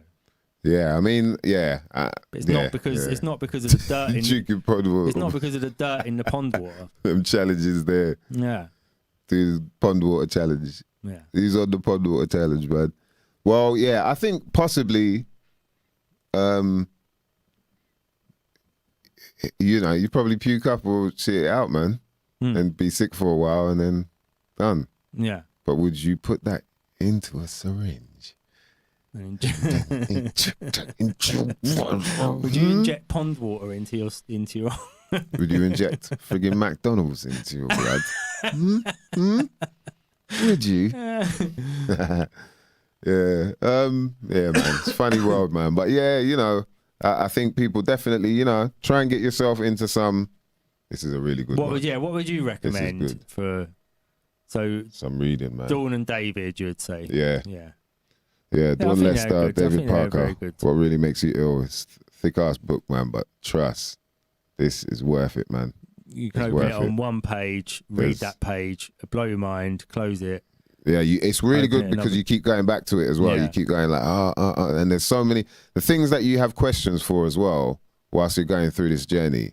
As it's a journey, because like I said, for your whole life, you've been looking at the world a certain way. You've been understanding things a certain way. And then now it's like this thing just cuts that off. And then you realize it's going to take a while for you to switch.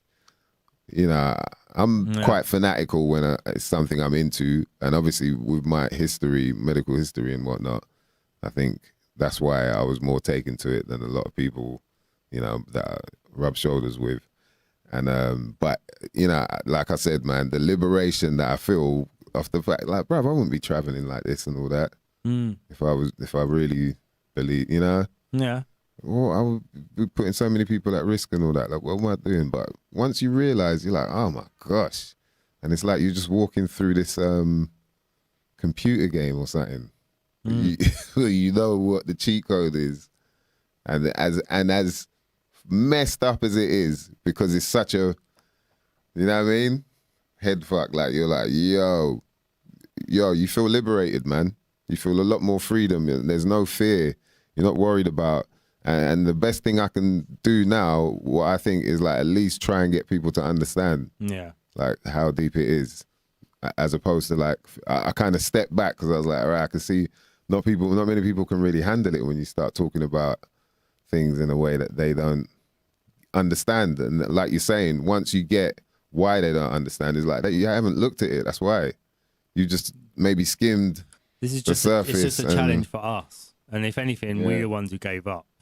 Yeah, for real. Because we couldn't find the proper ways to be able to like put it across in a way that's easily understandable. And the fact is, it's not easily understandable. Nah, you know? It's not easily understandable. But once you do understand it, you realize how simple life is in terms of staying healthy. You don't have to, loads of things like whatever you want to do, whatever you goals you've got, but you don't have to overtrain. You don't have to anything really. It's all about keeping the balance. You don't use sanitizer. Like you wouldn't do that. You know what I mean? Just think about it in a natural, and please don't take it in any way when I'm saying this. It's just my opinion, but all that sanitizer stuff, you rub it on your hands, but would you then lick your fingers? Would you do that? Would you rather drink a litre of hand sanitizer? That's extreme. But if hand sanitizer is cleaner than pond water, would you drink a litre of hand sanitizer? Who dropped the pond water shit, man? Because you got Dad heated about drinking pond water. He's thinking, man, I want to drink pond water. Just show them that it wouldn't do shit. Sanitizer's cleaner, so Yeah. Surely, if you use it all the time, if you really use hand sanitizer all the time, you'd have no problem drinking it. Hand sanitizer. Anyway, man. Hand sanitizer, trust me, bruv, man. Like all that. I mean, there's more natural stuff you can get anyway. I think like to simplify it, I'd say any sort of ingredients that you can, confirm are like natural, you probably won't have any trouble with. And so there are some hand sanitizers like that. But yeah, with the majority of all this stuff, man, it's like, bruv, it's any form of way they can make sure that you become sick. In other words, you start shedding, you start, secreting some of this bullshit they've been making you use, like everything from what you put on your skin, put under your arms, even your clothes, like the ink that might come off, like all of this stuff, man. You just gotta be aware that these are sort of reasons that you could become sick, you could become ill. It's that simple, man. You know what I mean? But don't worry. Be happy, mother lovers. Yeah, I'd recommend going over the get the German New Medicine website up on your browser, and anytime you get ill, or somebody tells you about somebody else who's ill, or you see somebody mentioned in the news who's got ill, or anything, go and look it up on there. You don't have to buy into any of it. You don't even have to, there's nothing to buy anyway. It's all free information. So just look up that illness. There's an A to Z on there. So if someone says, oh, so-and-so's got a bad throat or whatever it is, or they've got this thing's happened, they got this ALS or something, I don't know. Go and look it up and just read what they say the conflict is that you're suffering from, when it gets resolved, what the symptoms are of the resolution, all this. You just start learning, just start picking up, oh, right, maybe there is something to this idea that we're sort of, when you go into a shock, you send your body into a certain reaction, yeah, and that reaction expresses itself as what we call disease. But it's not disease. It's like a special biological program that's there to help you cope with that same stress, shock in the future. Yeah. So rather than you having to keep having the same shocks over and over again, it adjusts how you act and how you respond to it the next time, so that you're not so traumatized by it on your body and in your mind. And it's a little adjustment to the way you think about the world. But I've just been, like I say, anytime anyone gets ill, go and look it up.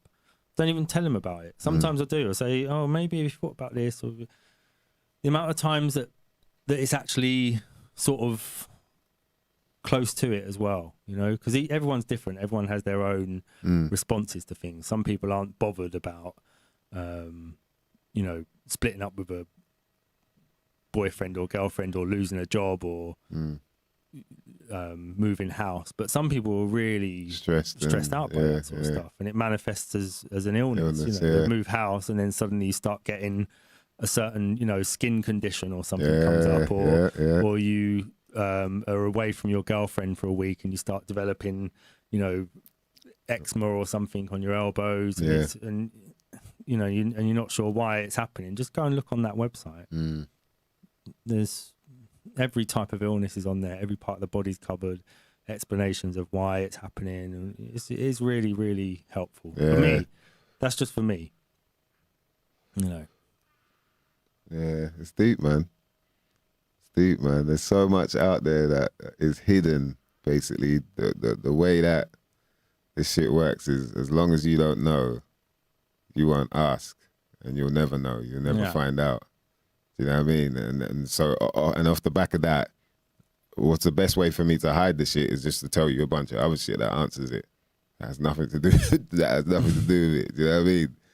So it is like a proper spider web, a spider's web of information. But yeah.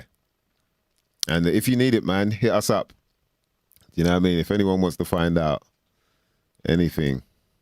Indeed, please, because trust, what I'm telling you, it's ridiculous. It's ridiculous. What is hard is for me is like hardback man. You know what I mean? Seeing like grown ass man, bruv. Like, come on, man. You lot can do better than that. Yeah. Like, you know, I get it. Like, not everybody's really interested, but I think this type of information is important because once you know, your navigation through all of this shit is a bit smoother, is less sort of, you know, you're more aware. And I think like it's important as well because we've been taught in a way in schools that all our learning is done just then when we're in school. You know, that you get a little bit of homework and but it's for you to bring it to school. And that's it. And then now you've qualified or whatever and you know everything. But that's actually... it's more or less the complete opposite. You know nothing. Totally. You know nothing. You know nothing at all. You know nothing at all. Like, ridiculous. Like, on some whole, you know what I mean, level of, like, what? And so I get it. For some people, it's like, but bruv, it's interesting, man. And there's so many different avenues that you probably might be interested more in. But, man, you know, like I said, man, it's the freedom. Like all this shit, like the money, the fame, the whole, you're just like, oh my gosh. Bruv, you don't want that. Trust me, you don't want that. Like, don't get me wrong, you want to need to maintain a life, you need to make a living and all that, but like, them people at the top, like at certain places, man, they're going through shit, you know, and it's something you might not never know nothing about, but trust me, you know, there's a reason why we're trying to get this info out there for people to know because, yeah, it's ridiculous. Lizard people are still people, you know. They still got feelings. They're somewhere. They got cold ass feelings, boy. Cold-blooded. You know what I mean? It's nuts out there, man. But yeah, that's give thanks for hip hop, man. Woo. Yeah. Like, woo, I'm telling you. If it wasn't for like some of the bars man got to grow up on, I probably wouldn't have even, you know, stepped into that realm. Like stepped outside of that matrix. Like for real. You know, it's quite surprising. I've been speaking to people like behind the scenes and yeah, there's quite a lot of people that do say they're like surprised at how hip hop hasn't really spoken out against what's going on, considering, you know, but you realize, man, shit got taken over. Like, you have to realize that now. Look how many people getting popped off, man, left, right, and center. How? Like, what? That wasn't happening before. Now it's just like a regular thing, like every Yeah. month or something, 2-3 people. Like, yo, something's going on. This shit has been infiltrated, you know. Yeah. We're wondering if it's happened over here, but I don't know. I think maybe in that sort of BBC world and all that. Yeah. I was thinking that earlier when you talking about BK. It's lucky you didn't bump into Westwood while you was known as Baby Kevin. That's hilarious. That's not funny, but it's funny. But said, yeah, that's hilarious. That's a whole nother saga, boy. We might have to do a whole episode of I that. wonder if we can get anyone that. who knows a bit about the, you know, a bit more about the whole situation to come on. I don't know. I don't know if there's going to be an expert out there who can sort of take us into the history of Yeah. I don't know an expert, but I might know somebody who we'd have to do it like low key or something. I don't know. What, We'd with have the blacked out face and the blacked voice out, muffled voice, yeah. Yeah. But then, boy, we'd probably get shut down. We get hunted down, boy. The wolves come out. Dracula. Mama looked like Dracula, boy. 64? Was he? He was drinking some baby blood. 64, boy. 64, I'm talking like a 14-year-old. Bruh. Yo. It's levels, man. Lawrence Lindbergh said Rodney P called him out years ago. Yeah, he called him out, man, on Charlie Sloth show. Like rags. He said, you know, he said what he said. And he definitely sounded like he meant it, boy. Remember that Mike Righteous, Tim Westwood diss track back in the day? Yeah. Mike Righteous. Shout out to Mike Righteous too. We never found out why Westwood got shot. Anyway, I wonder if there's anyone we can get on who can tell us more about. Questions, eh? I mean, Answer a few. I'm sure there are people that have done their investigations, so maybe we should look out for any independent journalists that have done their little work. Good point. Let's do that. Yeah, let's do that. Because, yeah, man, you know. I think we talked about it years ago, didn't we? I think. Yeah. We talked about it in about 2013. We sort of had the Jimmy Savile, you know, just off the back then, of Savile. Yeah. And it was like what was interesting was you pointing out the fact that Jimmy Savile was like the father of two turntables and a mixer. Yeah. Like he more or less invented. And he used to dress like a pimp. Drove a Rolls Royce, fur coat, gold chains. Wow. Wore tracksuits. First DJ to wear a tracksuit. Is it? Well, yeah, sort of. Bit tenuous, but first DJ. Was he? So he was the first disc jockey. 1947. He put two turntables together. 1947. That's when he first started playing with two turntables. Wow. I didn't even know there were turntables. I thought it'd be gramophones. Gramophones, two big, massive needles. Two of them little dogs. And and then old shapes of Baphomet style. And then Westwood, and obviously the Savile stuff. There's like a big whole occult satanic thing with Savile, and he also brought in the teenager. So the whole, you know, the beginning of the teenager, Savile's there to sort of bring the teeny bopper. He was like the Beatles hype man on stage. He used to come on before the Beatles and he used to do little skits with them, and you know. So you're saying he was one of the Beatles essentially at the beginning. So you're saying, you're saying that he was like when the term teenager came about. Yeah. Wow. In the UK, yeah, he was like one of the first people to, you know, Radio 1 obviously popularizing teen culture, and then Westwood, when he comes in, takes over on Radio 1 as the sort of the youth, you know, late night, the youth show. What was his main target audience? 14 to 21 or something. Wow, and my man was already in his like 40s, late 40s. Same as Savile. Savile was already Savile was already old when he got onto Radio 1. but then Westwood helped sort of bring in the sort of darker side of rap. Really, that's his sort of his golden era is when he sort of helps bring in the gangster rap stuff and just generally turn the tone a little bit darker and take rap music away from hip hop and put it into its own sort of dark dimension. Oh, so you're saying this is like after the 90s, like everyone taping him and, you know, taping Westwood. You're talking about when the hip hop kind of movement changed. His whole as thing well. is that he had a voice that weren't his voice. You know, he had a false voice that he used to put on to try and give him more street cred. He was sort of like hijacking a culture and bringing it onto the mainstream. You know, making it seem like it was an underground thing. But we're talking about the government. You know, Radio 1 is a government propaganda station, so the government essentially took a bloke and he was an actor, putting a different voice on, and they made him the face of young people, and you know, sort of steered the culture in a certain direction. Yeah. But he was on Capital Radio at first, didn't it? Yeah. And then went over to Radio 1. Radio 1, and then now he's back at Capital. Is it? Yeah, isn't it Capital Extra or whatever?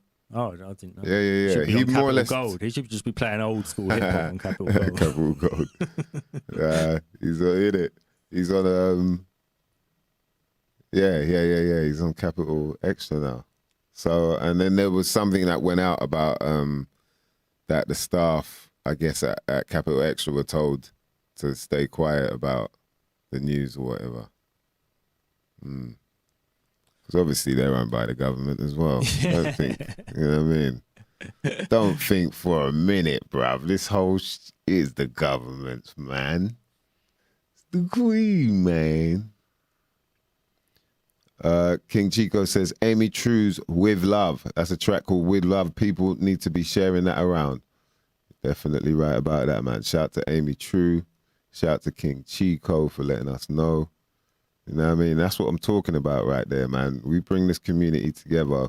We can do shit like that. Shout out people's tracks. Let people know. They can hit up the chat room. You know what I mean? Yeah. Get this thing spinning the way it should be, man.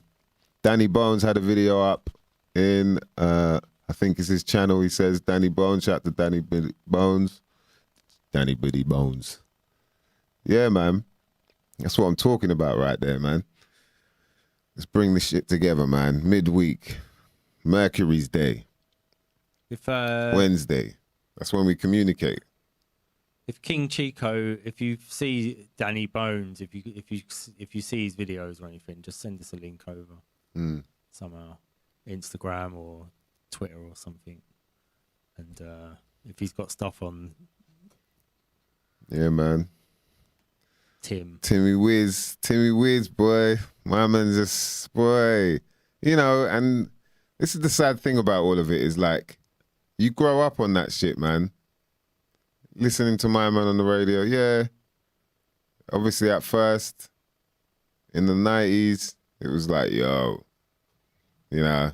But then as you grow up, you start realizing he's a bit of a joke. So yeah, it turned into what it was. But then at the end of the day, he's still, that his name is linked to this culture that we've all loved and been into, or are into even. And you know what I mean? It just taints it, man. Bambata. Like, it's just like all these things where you're like, rah, man, this shit ain't what I thought it was, man. After all that time. You know what I mean? So, you know, salute to all them lot. Like everyone out there that's still, you're cool in your own skin. You're happy to be who you are.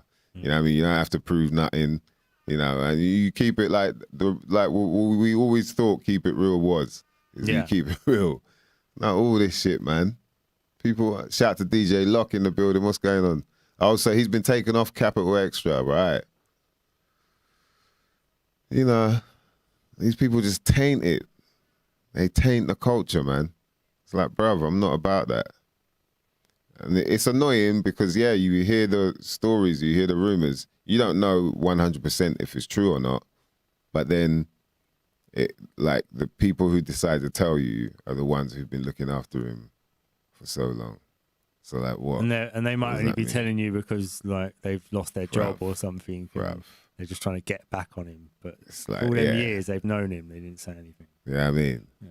Oh, you bring up shit from 1994 and bring like, oh really? Now.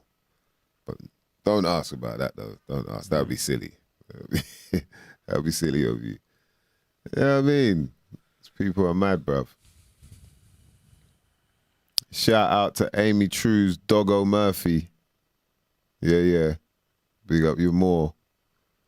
Yeah. Hey, so psychedelic Murphy. scientist. Question for Mys. Are you working on new music, bruv? I'm working on new music, boy. And I'm excited as well, man. Because, yeah, I'll let you know. I'm working with Pitch 92. Shout out to Pitch 92. That's my bro. We got an album coming. At the moment, just putting the last bits and pieces together. Just got to work out a couple features and then finish off a couple verses as well. And then I'm going to start recording. And then, you know what I mean? We'll start like planning who starts shopping it around, see who's up for what. But yeah, man, look out for that. And I got another project as well with another rapper producer, but you know what I mean? I don't want to talk too much about it because boy, it ain't time to let people know yet, you know what I mean? And then, you know what I mean, Tip of the Iceberg 4, I'm working on that as well. So yeah, there's plenty of music coming. I got a bunch of features as well that I've done for various people as well. That are going to be hitting. So yeah, man. But yeah, I'm excited, man, because yeah, it's been fun getting back in that creative matrix where you're just lost in different verses. Oh yeah, you do this, all right, finish this. Yeah, it's fun, man. Shout out to Pitch 92, man. Really looking forward to getting our stuff out there. Yeah.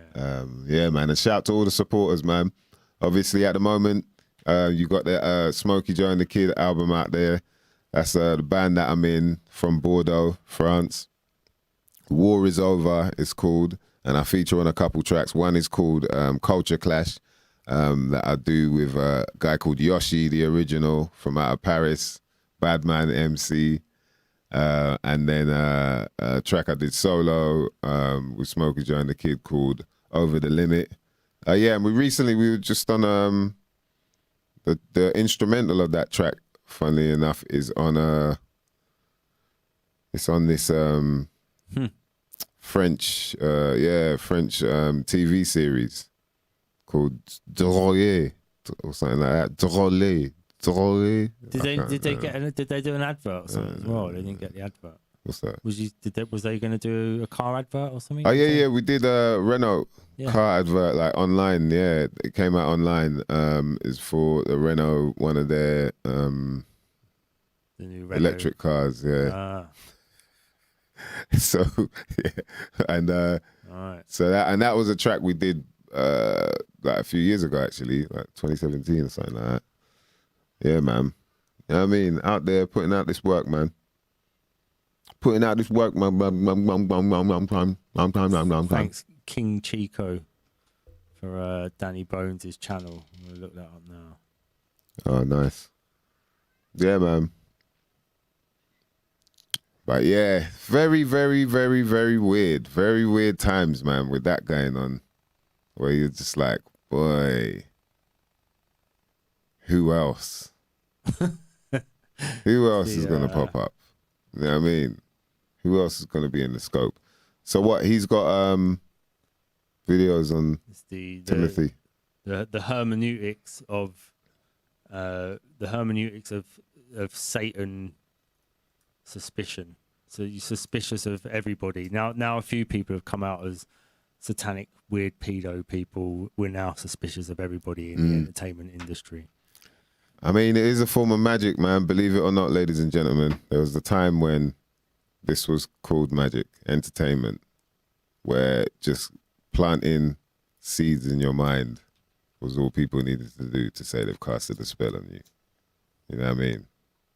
We just look at it as people giving us a speech or giving us a little bit of information, but behind it all, you know, way back in the day when speech was still fresh in the mind, ideas of communication, that is. Yeah, people believed just giving you a story, just telling you something in a way that they wanted you to manipulate the mind. That was casting a spell. That's what the fuck is happening now, bro. Literally. As long as you don't think about it in the way that you should. You know what I mean? All right, the video. No, I don't think that's it. Yeah, man.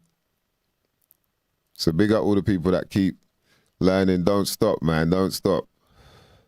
You know what I mean? No matter what people say to you about whatever you're into or whatever your, you know what I mean, your beliefs are, don't stop searching for the truth, man. And so then you know, it's not just a belief, it's something you know. You know what I mean?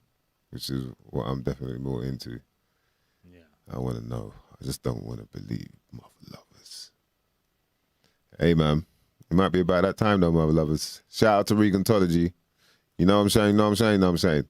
Shout out to all the crew that were locked in, man. We appreciate you. We didn't even get into the friggin' Mys Investigates, man. But before we do go, we got to make sure that we give a shout out to cmossboss.co.uk. Ladies and gentlemen, if you want to get high quality sea vegetables straight from Ireland, products that are different, you know what I mean? All types of different sea veg, 100% wild crafted and not farmed on ropes like most others on the market. We talked about that before. Products are certified. Irish Organic Association has certified these products. Harvested from the rocks, which allows the veg to ample time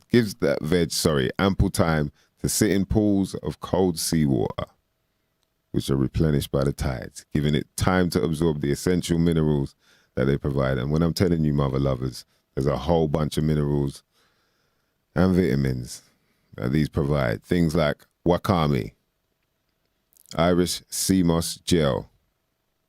So Irish moss gel, yeah? Wild crafted Irish moss, sea spaghetti, dulse, spirulina, all types of sea vegetables, high quality nutrients. Go to the cmossboss.co.uk and make sure you type in about 20 once you get your order in, and you'll get yourself 20% off. That's about 20 for 20% off at the cmossboss.co.uk. for all your 100% organic, wild-crafted sea vegetables. Mother lovers. Yeah. Hey, yo, it's been good catching up with you lot, man. We'll definitely be back next week for some more. That shit you might not never know nothing about. Shout out to Psychedelic Scientist, You're More, Gleam. Yeah, all the crew that were locked in, man. We appreciate each and every one of you, as we always say, because we do mean that. IBMCs, King Chico, Lawrence Limburger, Regantology, Tubalicious, Blue Fliggy, shout out to my brother Bluefoot, You're More, of course. Who else was in the building? Shout out to Cuz, I know you was locked in. Yeah, of course. We'll make sure we're back next week, man. Hey, it's been good catching up with you, mother lovers. Who else? I feel like I might have missed someone out. Oh, I missed anyone out. DJ Locke. Yeah. You're damn right. Let's catch up soon, man. All you mother lovers, we appreciate you, man. My name is Mysdiggi. That's Dan DMA, Dan DNA. I saw it going hectic there. Was you scrolling down or was it like,